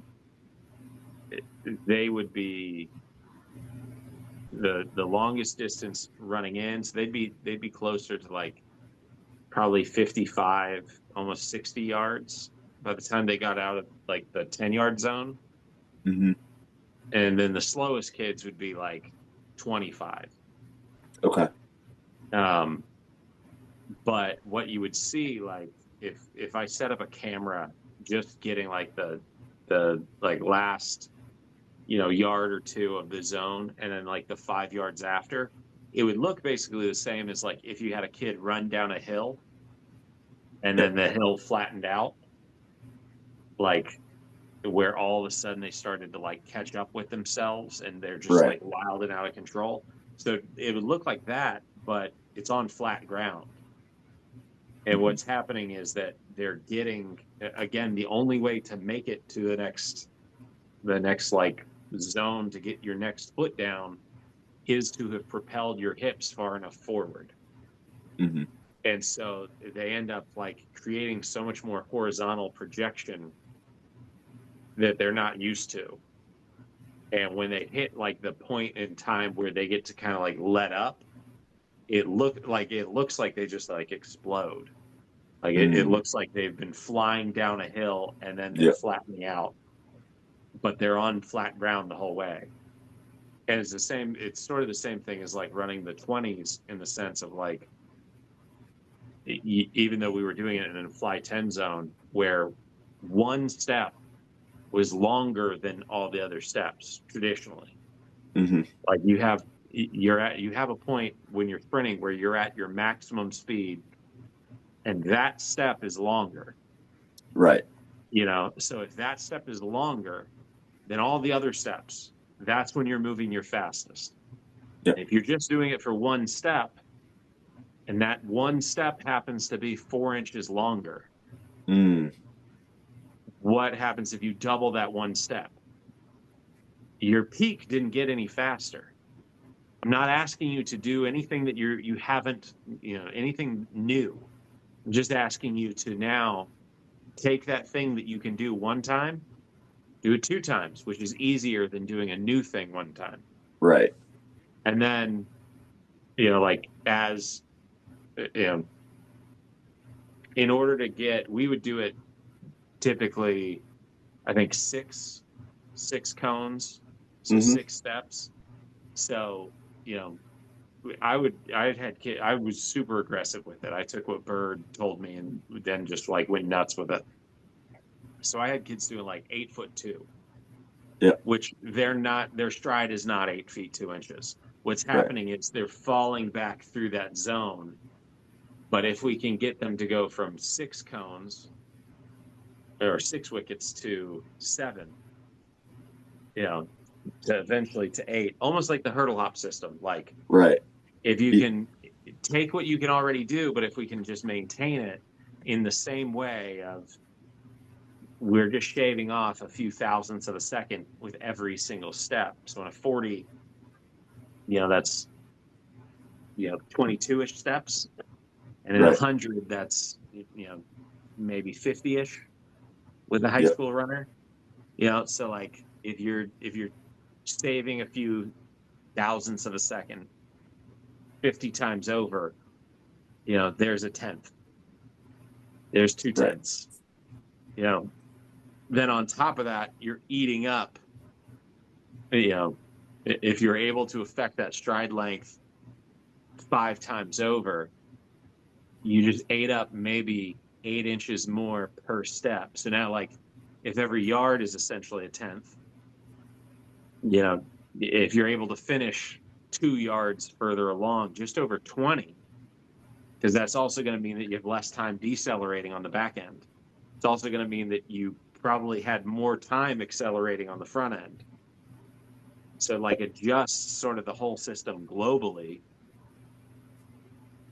but without them having to first acquire an entirely new sort of like physical output level. That makes sense. Yeah. Anyways, that's what really made me like 60s was I realized like, oh, it's this easy to get them to run a faster peak speed. But then once you've got them running a faster peak speed, well, it's this easy to make them like repeat that for just a few more steps. Right. And if they can do it, you know, if you can do it a few more times, well, your peak probably also went up a little. You're still going to have one step that's faster than the rest. Like, who was it that Bird said was training and his entire workout was just like a 6x60? And because it was one that was it Michael Johnson? No, probably not. No. I mean, like, I know that like 660s is it's popular. common, but the Like reason I remember. I don't remember who it was. because it just makes me think that like exactly what you're saying. By giving yourself enough rest to actually be able to recover, and then you're hitting that same. It's the same scheme and it's the same ideas, but you're just repeating the same max velocity and trying to repeat it through more repetition rather than individualizing that single step and trying to replicate that step. But you're almost doing the same thing through more repetitions by doing a 6x60 workout. I'm just trying to like rationalize why like a 6x60 became commonplace, I guess. It's short enough that you're not decelerating much. I mean, like at an elite level, you're not decelerating at all. Right. You're hitting your peak and then you're doing it over and over again. Yeah. So it's basically just running 6 fly 10s or 6 fly 20s or 6 fly 30s. That's all it is. And like, I think it's the Jamaicans would take like 2 hours to do that. Yep. So running roughly 1 rep per 22-ish minutes. and then they go. No one told him they need to do that back to back, no rest. Yeah. Run 60, walk No back. one taught him 60. that. Yeah.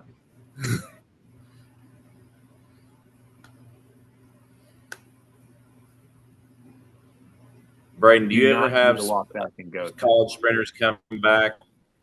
Do you ever have college sprinters come back or high school sprinter come back and they're like have been ran so much that they're significantly slower to the point it's very difficult to get them back to the speed that they were? And if so, like what do you typically try to do with those kids, like both physically and mentally with that? Yeah, happens all the time. Well, I guess not all the time, but a good amount of the time. And I think mentally is the first part that I attack. I'm super big on positive, like reinforcement. I think all of us have talked about it, trying to figure out how to get them a win. And just talking about how they have been in a place where they have ran that fast, unlike some other people, like if they haven't been there, they have no idea what it feels like, but at least they have been there at some point when they were training with you. And so I kind of get them it depends on how fast they're coming back to you. Do you get them like right after they'll just come back first week after they're done with track, or is it like a couple weeks after? With my kids, it's usually right after, but if the college kids, it might be a few weeks. Yeah. With a lot of my kids, I actually just kind of bring them in and we just do like generic kind of like the GPP stuff just to get their body kind of activated, used to it.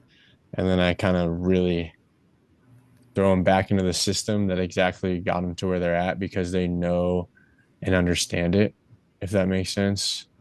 And then I'm just big on that mental part. We have a rule at the gym that you can't say I can't. Like we don't say that word. And then I just attack their mental like every day. I ask them how they're doing because I guess for me, I've been in the same position where I went to college, wasn't running very fast.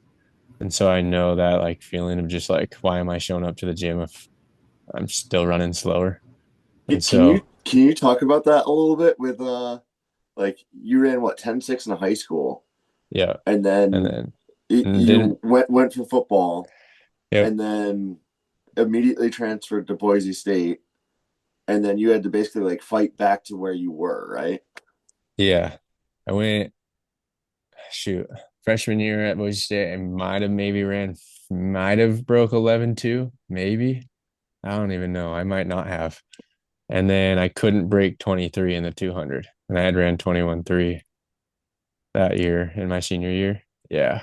How much did you gain any body weight just from just college and or was it just like training and stress and like the transfer portal and all that? Just everything had happened. And then actually I'm thankful for it now because I can talk to my athletes about it. But during the time I had a little bit of like that mental health stress. Mm-hmm. Because I wasn't running fast. I had transitioned from football. It was kind of like that whole like, what am I doing? Did I make the right decision? So I think I lost a little bit of weight. I went like opposite of some people. Oh, okay. I went from like football-ish weight, like 190 something, and like because of everything and all the stress, I got down to like 149. So wow. Like, yeah. So how tall are you?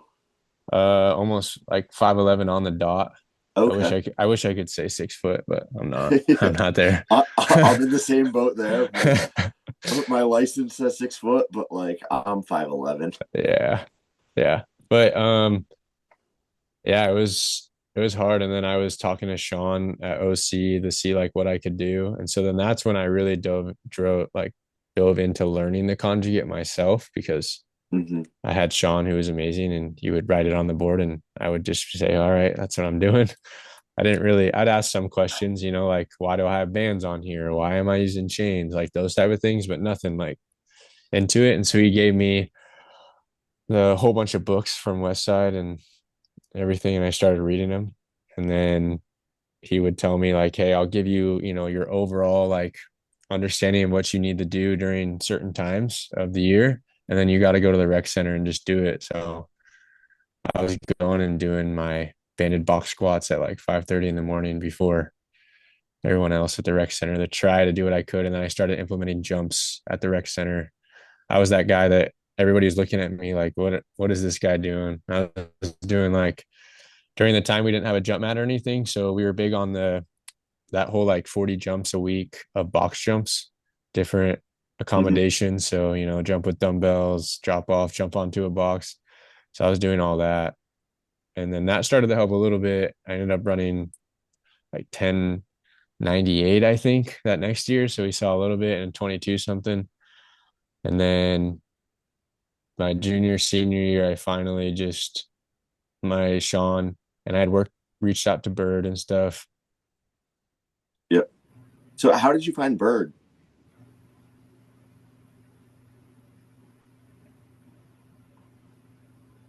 I think he just dropped off for a sec there, buddy. Yeah. I think we lost him. Yeah, he vanished. Your questions are too tough, Steve. You're like you're coming in hot. We've never had somebody athletic. We got to know all the answers. What the fuck is that? By definition, I'm an athlete. He said Bird too many times, and it was just like, he's gone. Oh, that's funny. He just vanished. I'm letting you know, I'm stealing all these questions, so one day I might just have Brayden on and let him just go. So you guys are feeding me all sorts of questions, so you know. Yeah. This fucking teamwork, baby. That's exactly why we're all here, because like the whole purpose of this podcast is basically like I want to put people in a room to talk about whatever they want to talk about, and everyone's polite enough to not interrupt. So whoever I want to hear from is going to ask somebody else something else, and I'm going to learn and just sit there and just listen. Yeah, I did come on like I just want to ask Brayden, what would you do? What would you do now with the context of having been the sprinter? Yeah, like that's why I'm on here tonight. Stand by, lads. Back. I'm back. Everything just shut down in my gym. Brayden, are you all right, buddy? Yeah. Blink 3 times if it's a hostage situation. No, I'm good. Everything went out in my gym, so I had to go reboot it. But we're good. I had a little word with Steve about getting too hot in the questions with you there, and just getting him to back off a little bit. Oh yeah. All right, I'll go back in the program and listen to you guys talk science here, boys.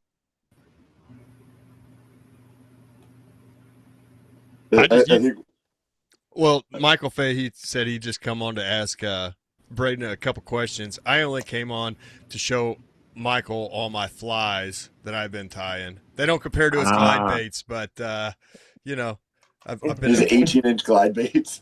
Yeah, I've been in fly tying mode, so you're not the only fisherman on the show, Michael. Yeah. Heavy breathing intensifies. I caught a warm out today on a glide. I got my vise and everything. I've been in fly tying mode. Ooh. Did I tell you I used to tie flies with like dog and cat hair off of like the family pets? Possibly. You probably did. You told me. Yeah. I don't have a catalog of everything Fahey said, but that feels like that would fit into the catalog if I had one. Well, especially it's always something so random and different. Like there's no way to predict what Fahey's going to tell you. I'm a black box, man. Oh, it's fun. Just every time you think you have them pegged, it's just like, nope, it's Japanese lures. Oh, I got this one. This is my muskie rod. Are there quite a few muskies down there where you are? No, but I needed to find something that was robust enough for the baits that I like to throw. Look, it's got a pistol grip. Because I throw stuff like this. For how big a bass are you catching on that? This will probably get me like a 3-pounder one day. Eventually, if you keep at it. I like to tie something on and then I just go until I get it. So I've gotten so many followers on this, and nothing has bitten it yet. But nothing's been crazy enough for it. Yeah, I've had some very big bass follow it. Yet. But I'm ready. I think that's 40 pounds. You gotta have like a the most aggressive like sunfish. Just hit it. Oh well, that's dude. I've caught so many bluegill this summer on glide baits. Today I caught a warmouth, which is a panfish with like a bass mouth. Jeez. It's not so like it came up from underneath it's sort of grass mat thing. Yeah. It was just coming along this grass line, and I see just a big white mouth go and hit it, and they fight pretty well. Like panfish, ounce per ounce, they fight better than bass. Oh yeah. But so it looked like they're up there with catfish. Yeah, it looked like a bass head at first, just a dark bass. Yep. And then you see like, oh, the body looks more like a bluegill. And it's called a warmouth. So like you can lip it and just like a bass, handy. but their state record's like 2.5 pounds. I caught a 1 pound 15-ounce warmouth over the summer. I was proud of that. See what happens when you drop out, Brayden? We just totally quit talking about track altogether. I love it. The segue was sweet. It was absolutely epic. But, yeah. You dropped off and everyone admitted, hey, Brayden's the only one that actually was, running fast. So we got to ask him all the questions just in case. Take advantage of it because, I'm running for 15 seconds. Well, I pulled my hamstring, so 16 seconds, I think, last year at 35. So hey, that's pretty good. That's still doing it. You're doing it though. It was well, and then Scants and I were at the Massonomics Lift Hard Live Easy in South Dakota the week after. So I tried. Did I pull 600 last year? I think I pulled 595 after pulling my hamstring a week before at a 100-meter race. Damn. Well, it had a week to relax. Very low volume. Just hope it doesn't fall off. That's like I gave myself 17 hours between the strongman show and the powerlifting comp. Yeah, you were fine. Tons of time. Totally recovered. Well, and it's funny because it's like, you saw that with strongman this year where people underestimate the value of just if you're beat up or if you're stressed, just like let it chill. And then, if you've done it before, you can do it again kind of thing where like with Eddie, where you're not going to have an ideal prep.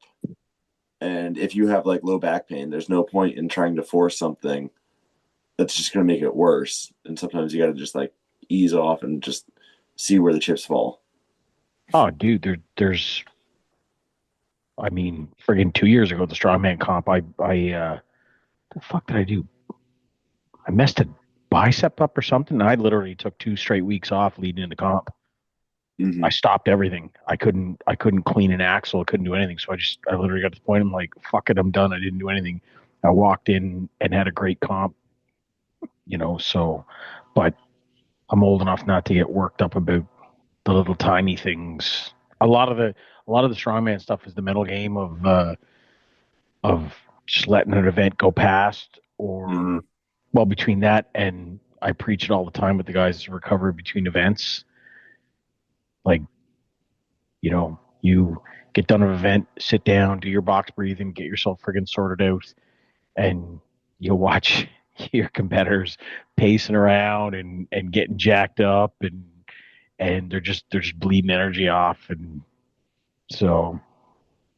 But Well, and actually that's a question even for Brayden with the sprinters too. Going back to that is do you have to do any of the mental side for like navigating how to calm your runners down so that they're not wasting energy? Yeah. We Well, do Hold Yeah. on a second. We just skimmed over Scant saying a boot. Boys, Yeah, I'm it's just- East Coast worse. That's even worse. So I just it's been a long time since I've been in a room that somebody said a boot. Don't and ask didn't me mean, to- and didn't mean a boot. don't ask me to say the word where you park your cars. Apparently, garage is not an acceptable term south of the border. Get the fucking garage. Wait, Steven, so we didn't tell you. So Fahey learned last week that if he needs somebody to drive an army tank, Scants is your guy. I'll do that for you. And his old tank is in the Canadian War Museum currently. Yeah. Without being like totally rude, Canada has a war museum.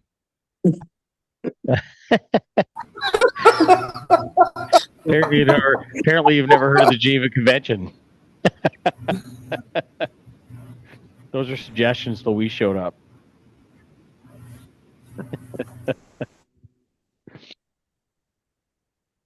That's perfect. Yeah, I'm sorry, Scants. I just thought all Canadians are pacifists. We found the only one. We're good to go until there's the kind of a little running joke. We're good to go until somebody screams war, and everybody's like, "Sweet fucking Jesus!" there's some Geneva Conventions that we caused to be written. So I see. So, like, what drug you into a war? Like a maple syrup embargo? I'd fucking fight to the death for that. I bet you would. I've gotten way off track, but you haven't said enough this podcast. And then once I listen to you talk, I'm like, okay, I've got to hear him talk more. No, dude. Actually, boys, you know what's kind of funny is as I sit and listen here, I have no experience in track and field and all this stuff, but I'm very I'm nosy and inquisitive on if somebody. I kind of joke like if somebody told me they were a grandmaster chess dude, I'd be like, okay, how the fuck do you train for that? And how do you eat? Like, do you do physical stuff? Do you eat? Like, what's the kind of stuff, what do you do on game day? I find this stuff fascinating, but I also see a little bit of an overlap so I've been in the Army, 39 years now. And, a very large part of that is mentoring and teaching the young troops to develop their basic level skills. And also I've done everything from basic recruit instructor up to teaching at the higher officer level and all this kind of stuff. So, but I hear the same things that are, talking about the kids that are, we talked about the PRs. What was it? Celebrating your PRs and your failures and all this stuff. The same stuff. That's very hard on the young soldiers when something doesn't go their way, and you have to teach them. Sometimes shit doesn't go that way. You got to knock that off and just move on to the next day, right? Yesterday was yesterday. Today's today, right? So, but it's that developing your athletes is it's the exact same concept of developing the young officers and young soldiers in their skills, and it's pretty awesome, as I imagine you guys get seeing these guys. Somebody you taught 20 years ago are now very senior people, or for you guys seeing somebody as a young high schooler or something is moving on to a university athlete and all that stuff. It's going to be very rewarding. Well, and Scants, we didn't mention too that so Steven's been basically a cowboy all his life too, where your mom basically still runs horses, right? Yeah, I grew up on horses too, so that's I went from that to cavalry in the military, so you can say I carried on the tradition. So, but Like the Corb Lund song. I want to be in the cavalry, boys. I'm not walking anywhere. That's fucking bullshit. I know. I know Western Canada has some incredibly big ranches. What is Eastern Canada like? Oh, we're saltwater cowboys, baby. It's all about fishing. That's what they call the boys out this way, is the saltwater cowboys. So it's a true maritime. It is the Maritimes where I live, and it's all about the boys out on the Grand Banks on little wee tiny boats, fishing lobster and scallop and cod and all that kind of good stuff. So the same mental concept, but just out of the water in a boat instead of out in the plains in a horse. So Yeah, I've only been out towards Banff and up in that direction, and it was beautiful out there. One of these days, maybe I'll have to get to the eastern side of Canada and see what that's like. And then you have a few yeah, you have a few islands, right? Like is that Newfoundland and yep, Labrador or all that's Canadian territory? yep. No, that's all good stuff there. Newfoundland's massive island. I came from a little tiny province called Prince Edward Island. It takes about 4 hours to drive across. So, but yeah, very different from out west. Is all uh, yeah, it's mountains and plains and all that kind of stuff there. We do not have elevation where I'm at. So it's more trailer park boys than anything else. it is more trailer park boys. Yeah. Well, I'm sitting here. I'm listening to Mike here talking about the humidity down in Florida, all this kind of stuff. And it's like, yeah, we're sitting up in that. I did the math that humidity will put us up to the 110 range and all that kind of stuff. But we'll also turn around in the winter and be like minus 45 or 50. So it's but it's all humid. Then you go out west and everything's dry heat, dry cold. So Well, I didn't mean to interrupt you, Brayden. I just I haven't talked to Scants that much ever, so this is a way to get him included. yeah. No, you're totally fine. I'm just sitting listening, man. This is very fascinating stuff that I have no in-depth knowledge of, but just listen to the finer details. It's very interesting stuff. I don't even know where we left off. No. Mental prep for the sprinters. Mental prep. That's right. We kind of go over something called Yerk Dodson law. I don't know if you guys have heard of it. It's like your perfect performance and your like nervous levels. If they get, like you said, if you get too nervous, you won't perform well. But if you're not like amped up enough, you won't perform well. So it's like each athlete's going to be different. We do like anything from like breathing techniques. But what I really am big on, and it's going to be weird, is music. We like are big on different levels of music. In my master's degree, it was on like I did it in neuroscience for youth development, and so we studied for 4 months like music and the impacts of it. It was crazy. We got to do some cool stuff, but like athletes and the impact of what they're listening to, because you know how many kids love their like pre-game tunes. Yep. And so it's hard. There's like different things I'll do, but if I'm with an athlete for long enough, I'll know how they are. And you have those athletes that like get so amped up by themselves and they just start like, they can slam their head against another kid's helmet without their helmet on. But then you have those kids that kind of sit in the back and they're just not really amped up. They're just chilling. So yeah, we kind of play music as a rule, and I can find that out actually through jumping and stuff. We'll in each of their folders, I have different like genres of music based on what they're doing. It's pretty crazy. It's fun. We get into it. So how much of other people in the gym influences their musical taste? So like we had like, I used to have Christo, he was Albanian. And so his family was like 30 years behind on everything. So like he was classic rock, and it was like Genesis and Phil Collins and all this stuff. And we got him into like Metallica, and then like, within a year it was like, okay, he needs this song, it's got to be Fuel by Metallica, and that'll work. Whereas like when he first started, it was, In the Air Tonight by Phil Collins. It's like very different. Athletes in the gym, we actually just, and my athletes haven't complained yet, so we haven't done it. But based on whoever's on their jumps, they're the ones that have music, or we let them have music. Or whoever's doing the main thing. If it's where Max squatting that day, the person that's Max squatting, they're the ones that get the music. If they're sprinting, they're the ones that get music. So you have like a hierarchy of who gets the music. Yeah. Yeah. Okay, that makes sense. And we do get arguments sometimes because, but I'll tell them like, hey, you're just doing your reverse hypers right now. You don't need it. You don't need your music. You'll be fine. Like you can get through those where like if somebody's, going for a PR and they're flying 20, I'm like, you get the speaker.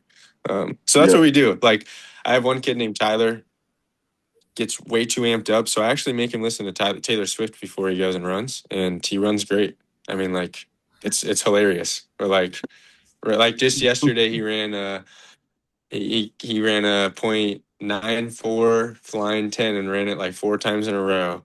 And if you drove by our gym, we had Taylor Swift cranking.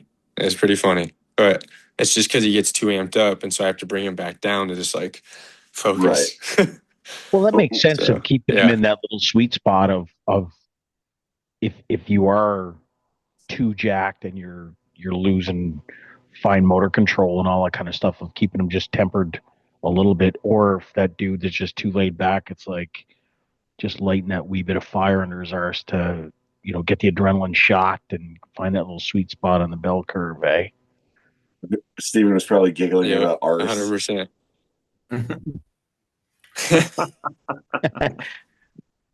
So I'm big on the music too, just from coming from a powerlifting background of people having their PR songs and things they want to listen to hit the weights or whatever, and I try to instill that in the kids. And some of them don't want to pick a song, and then eventually, like some of them do, and they want certain songs for their list. But I had one kid that he was like that. He was like that for the jumps. A lot of them won't do it for the jump like they will the lift, and his was Billie Jean, and he held the record for the gym for the vertical for 4 years.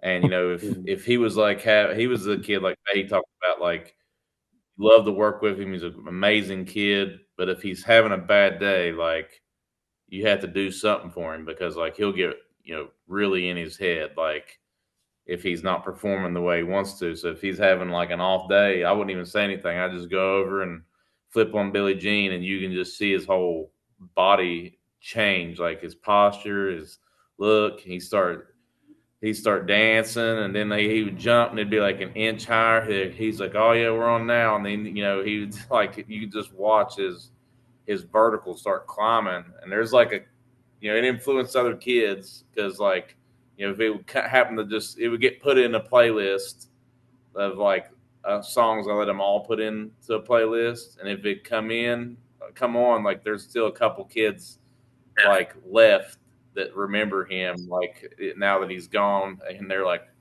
y'all don't understand like what Billie Jean does. And what's funny is that little probably things, as soon as you click it on, all the lads in the group, I guarantee they all just start coming up a little bit. Well, that's because like, they know that's pumping him up, and like you kind of get those little it's kind of bringing up all the boats. You know what I mean? That rising tide. Even our friend Bryce, Fahey met him last week. He just pulled 870 for 3 on a trap bar because he wants to go over 1,000 on it just for fun as a side quest. And he was playing 2 Dozen Roses by Shenandoah. And it just makes no sense. It's just country music. What's yours? Dreams and Nightmares? Is that what your kids always hit up? Make me on Dreams and Nightmares? Yeah, my kids. Well, like Dreams and Nightmares, First Day Out. T Grizzly.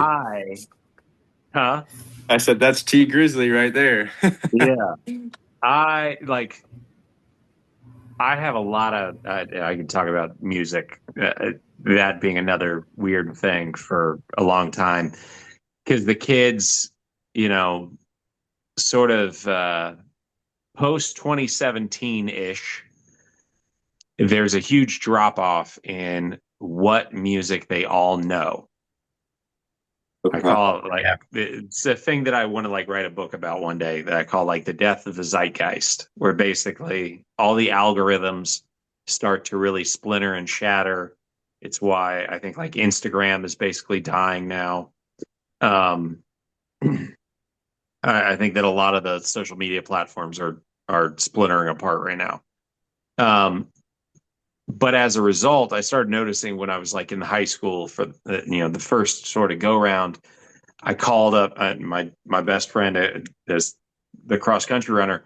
He also is a professor now, and he is a former rapper who like teaches he started a sociology of hip hop course at Florida State. He's taken it now to Clemson, or he did when he started teaching at Clemson.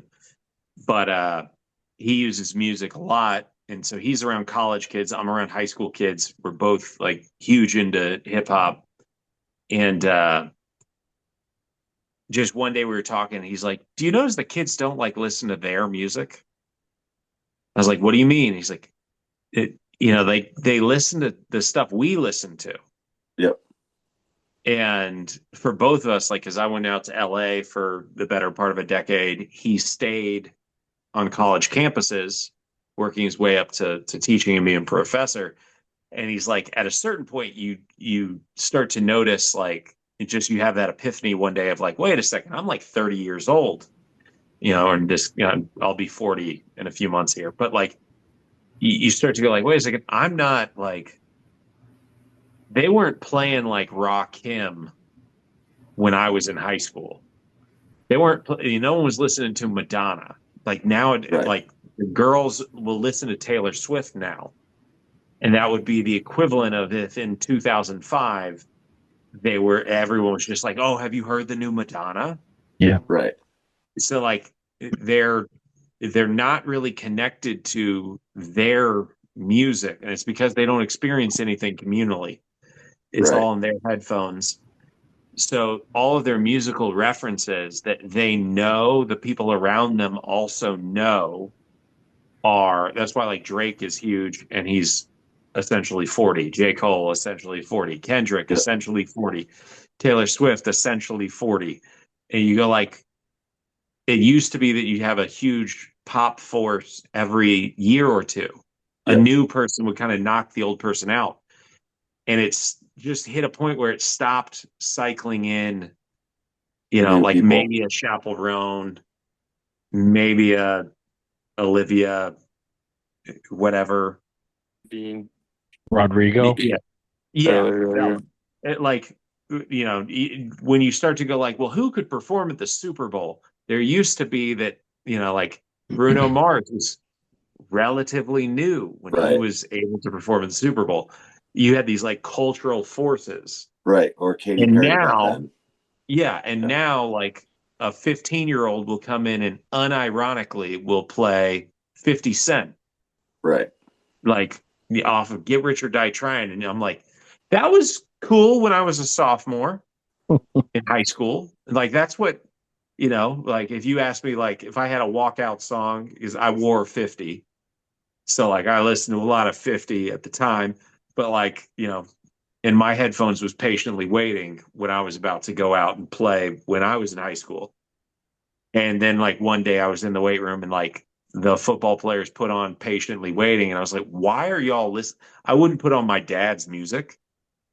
Why are y'all, like y'all are going through my high school era, like my playlist. And I realized it's because they remember what their parents were playing.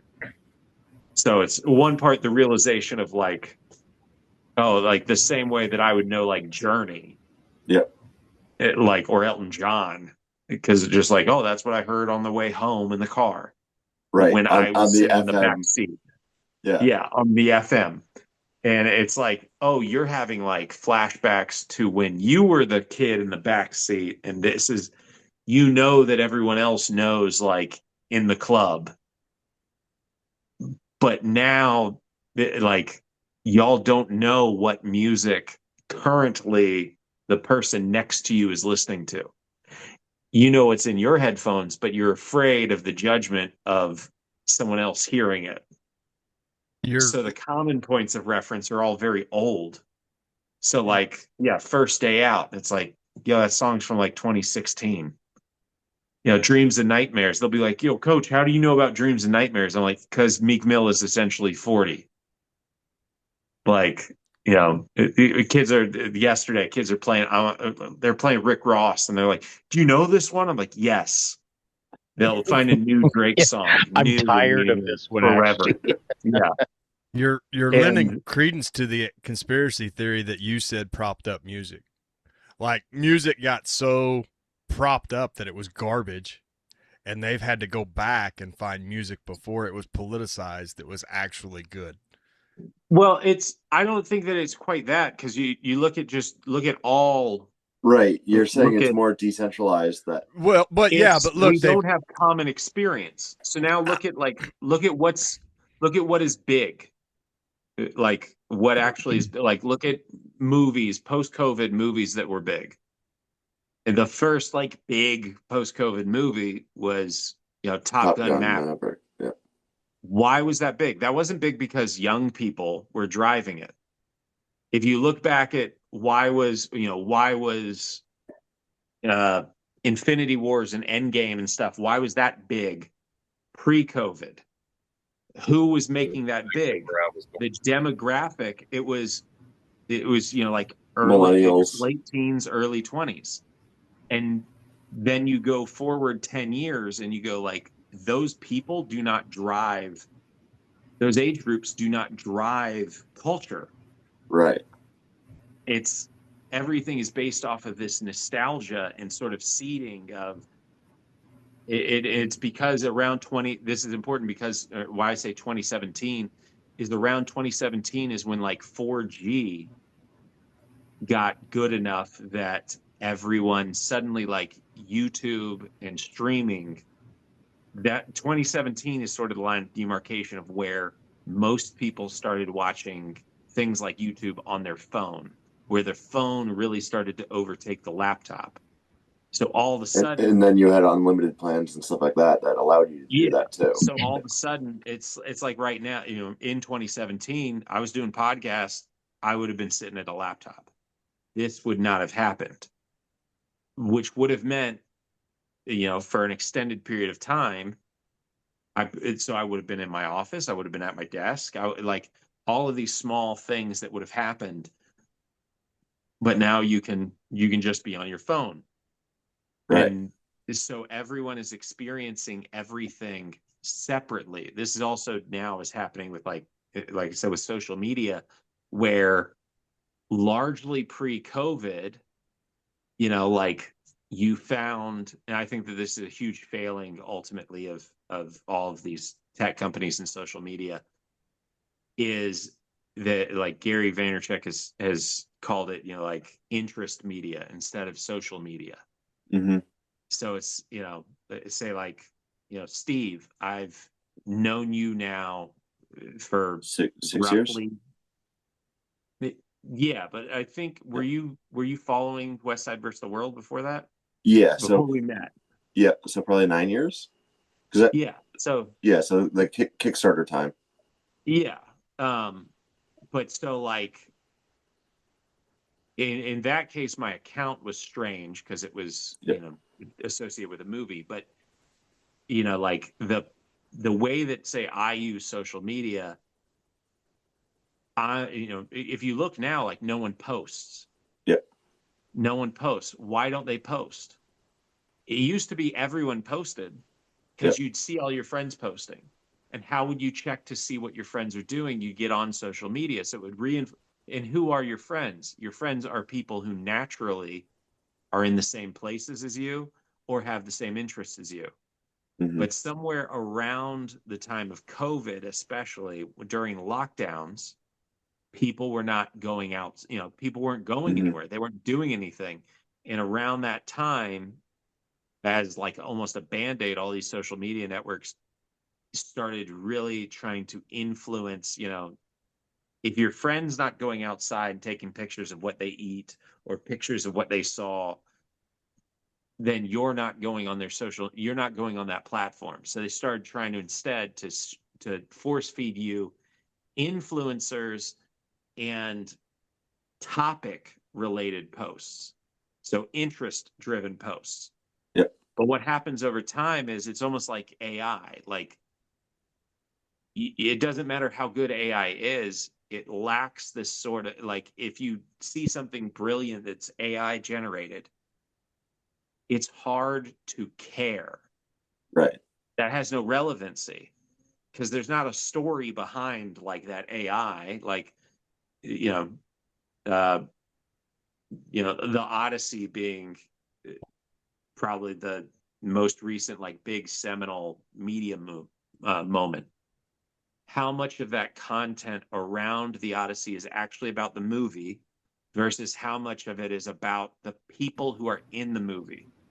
How much of it is about Nolan and the process of making an IMAX movie and using, doing all the particular thing, all these features of Nolan, the character, the Right. person.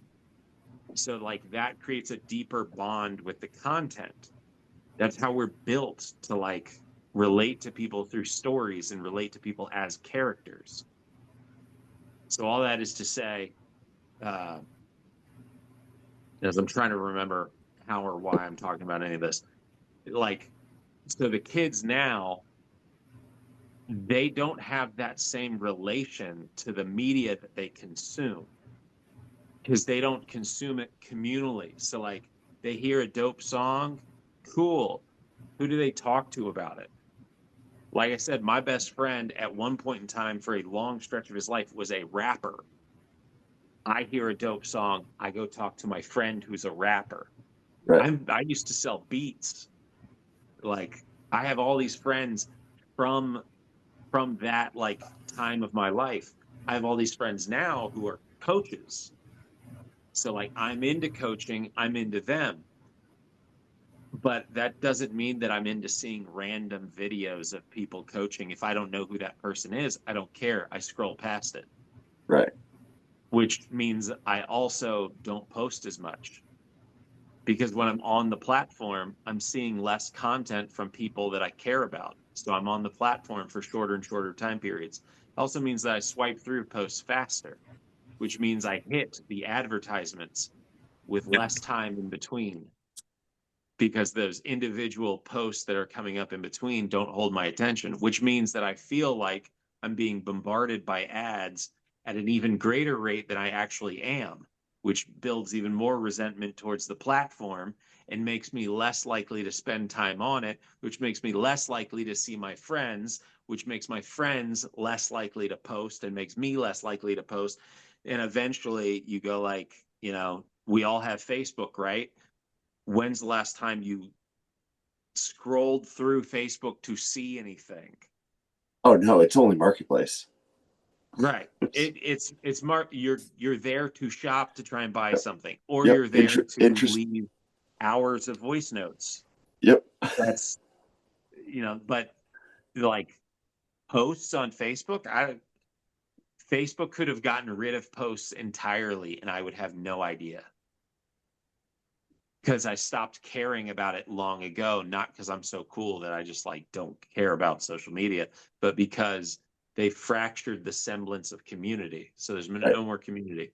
So all that goes to the songs that I will play for my kids are a lot of DMX and like Annie Up and Rage Against the Machine. Because then the music that they listen to, because they're also like, they're dispassionate. So everything is just a vibe because they're afraid to be passionate about things. They desperately want to. It's in their DNA.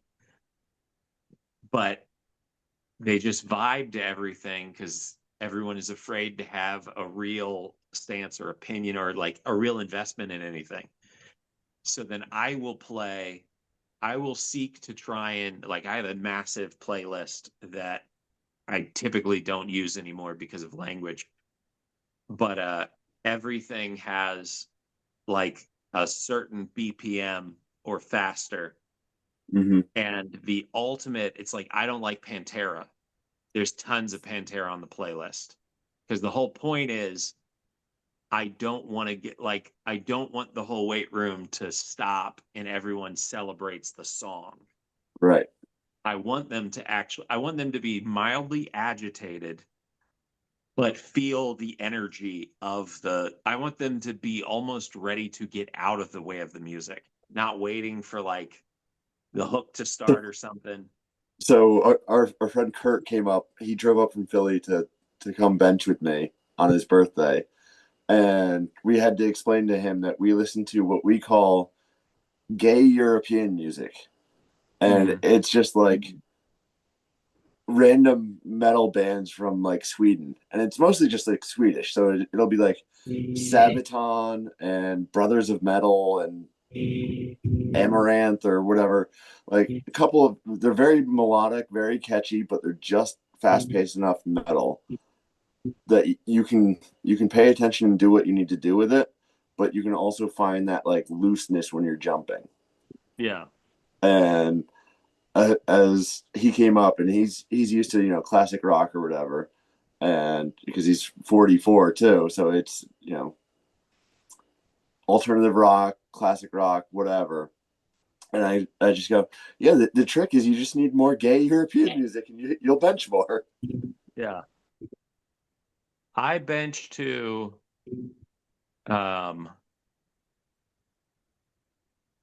what is it? My go-to songs for bench was like DMX, What's My Name? Yep. And for squats, because I need to be like a little more in control. Because a squat might take a long time and I need something a little more affirming. So it'd be like Jadakiss, We Gonna Make It. Which I hope someone understands any of these references. But because they're nuanced. There's a whole system.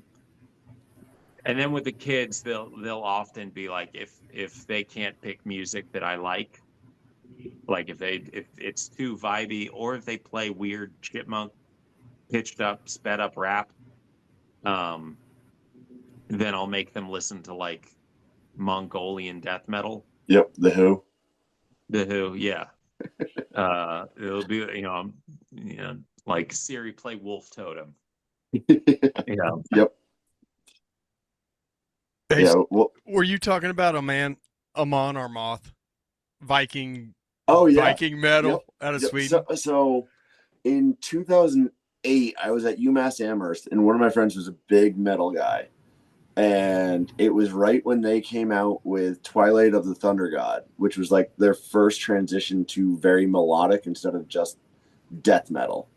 Because like, was it With Odin on Our Side in 2006 was a little bit too heavy, and then they really caught their stride where it's like everything since then, like what in 2011 maybe it was, like I would only listen to Surtur Rising, and it was absolutely perfect where like Fahey had said, like if you had a walkout song, like I joked at 18 years old that if I were to pick out a walkout song to fight a dragon, it's going to be Varyags of Miklagard by Amon Amarth. Shit, I was gonna say Pink Pony Club, but I guess it's going the other way. All right. I'm trying to figure out who sits around and decides what their walk-up song would be if they had to fight a dragon. I think that's a perfect illustration though, because I think that you have to kind of throttle this up or down depending on the kid or person. But I think that the sweet spot in terms of performance for anything, and this like you can tie this back to the episode with Jim McD talking about like interviewing me at the Arnold. is when you're as close as possible to death and at peace with the consequence. Yeah. So again, like the DMX, I'm going into a fight, and like whatever happens. The Jadakiss, it's it's a little more aspirational, but it's also like, if this is where it ends, that this is where it ends. It just, I'm excited, but I'm at peace either way. Like, I'm floating near out of body. You're Liam Neeson in The Gray, strapping the little drink bottles to his knuckles. Yeah. It's like a small, it's not just all nerves. Part of you is like, I'm kind of psyched I get to see how this happens. We're committed. Boys, we're all in. Everybody's all in. Yeah. Nobody's coming out of this fucking good. My brother fought a couple, he had 4 amateur fights and I think 4 or 5 pro MMA fights. And so he'd always have to pick out a walkout song. So like we would all, our aspirations as kids, late teens, early 20s, was to ride his coattails into the UFC. And of course that didn't pan out. And but we would all he popped his eardrum at 25 and now he's heavier than me and not doing anything athletic. So. But we would always, contemplate what would be our walkout song, or we would essentially audit his walkout song. So we had a lot of time to think, what is the ideal walkout song to fight whatever it is. And of course, people are boring. So hypothetically, if I'm listening to, Swedish death metal, it's going to be, a dragon or something that's going to, like the giant snake that's, wraps itself around the world in Norse mythology. So there is a method to the madness. Oh. I think I'd be playing mind games with the dragon, playing some fucking Adele or shit like that. They'd be like, this is going to be a fucking knockover. And the next thing you know, he's got severe ass fucking PTSD. The song from Skyfall. Yeah, whatever. Actually, what was the one? Again, in speaking about music, "Someone Like You" by Adele. Yeah. Depending on how you take it, it's either a weepy song or, to me, that is a very fucking angry song. That is a very. I listen to that, and I can fucking rip and grip deadlifts all day long, man. But we had the rule that you could never change the station or like change the playlist if "Oops, I Did It Again" or "Genie in the Bottle" came on. My wife used to fuck with me on Spotify because she would take control when I was down in the gym, and she'd hear me getting hyped up for fucking something, and she'd sit there and then she'd click it to Madonna halfway through, and I'd be half blacked out in a pneumonia fueled fucking rage, and then sitting there like 2 reps into 3 or 4, like, what the fuck is this? My javelin kid, that kid's a dog, and he could lift some weights, and he was intense, but it was Britney Spears. Was it really? It was Britney. We just go right down the list, man. Womanizer. He'd PR his squat to Womanizer. I'm like, how'd you figure this out that this worked? I don't know. It's a good song. Look at her. Yeah. Here's what it is, man. My neighbor was very elastic. So he was 95 pounds his freshman year of high school. And it was funny. He never did a sport, except he eventually did wrestling, but like he wanted to do track and then never did it. But he would just like blink and, he'd jump up. It was like 33 inches or so, but, no training or whatever. And he hit a PR to Genie in a Bottle. And then like the next month he was like, I need my song, man. I need my song. Here's what it is. Don't yuck someone's yum, as the kids say. Yeah, I have like my go-to songs, but if I'm like, it's like a day in a situation like Fahey was talking about, like where we're gonna have a fight and see what happens. Like I'll like to listen to half truism by the Offspring, because it says if we don't make it alive, well, then it's a hell of a good day to die. Nice. Well, it was the funny one to go back, Faye, what you were talking about with the music is what the kids are listening to now. Is there's a gap. To me, I find it's the Spotify has caused that, and I've noticed that myself. My knowledge of music of the last 10 years is zero, because I'll throw on fucking Metallica radio or something. I'm like, oh shit, I haven't heard Clash in a long time, and I'll click Clash radio, and as the algorithm reads what I'm listening to more and more, it narrows my little circle of music that I listen to. Yeah. So I run into this. If you asked me to name an artist from the last 10 years, I would struggle like fuck. You know what I mean? But I also find kids. So my young fellow plays drums. He's been playing a couple of years. I decided to take it up last year, and one of his buddies at school takes it. And so Luke's got a class. My young fellow's got a class. I'm there for both of them. And, Luke will come in. I'm like, hey, the drums warmed up for Declan. My young fellow, oh, yeah. I'm like, what are you playing today? He's like, Sabotage. And I'm like, there's a fucking 12-year-old playing Sabotage, right? And then in speaking to his teacher afterwards, I'm trying to select songs for my young fellow. I'm like, hey, we should do some Audio Slave. And I'm like, so I've got him playing music from 25 years ago and shit. But then I'm talking to the drum instructor, and he's like, yeah, Luke plays a lot of Beastie Boys and shit. I'm like, fuck, he's a hockey player too. And I'm like, hey, are you guys playing this in the warm-up room? And he's like, yeah, that's it, right? So the kids are 11, 12, 13 playing pump-up music that their fathers listen to. They're playing Beastie Boys and Rage and shit like that, right? So it's very funny that you get all these little... Too. Oh, yeah, dude. They're listening to shit that is 35 years old. And to them, this is friggin' awesome. And it was just like, holy shit, dude, this is a very weird situation we're sitting in here musically right now, man, because... The only reason I knew Song 2 was because of Michael Bisping. And I was like, God damn it, I hate Bisping, but, this is catchy. Yeah. There was a couple of times this summer I came in, and one of my stronger kids had taken, the aux, and he's listening to Stained, which I like Stained, but, he's listening to, their most divorced dad, depressing, slow songs, and it looks like a funeral in there when I come in. I'm like, what are you doing? He's like, I can't lift heavy, that other stuff. I'm like, no one's lifting anything right now. Everyone is depressed and looks like they're about to fall asleep or die. I'm like, we live in the divorced dad-driven culture now. Yeah. Nutshell, Black. Yeah, it's all just really sad stuff. Creed. Yeah. That Creed my kids know Creed. My kids love Creed. Yeah. Creed and Nickelback.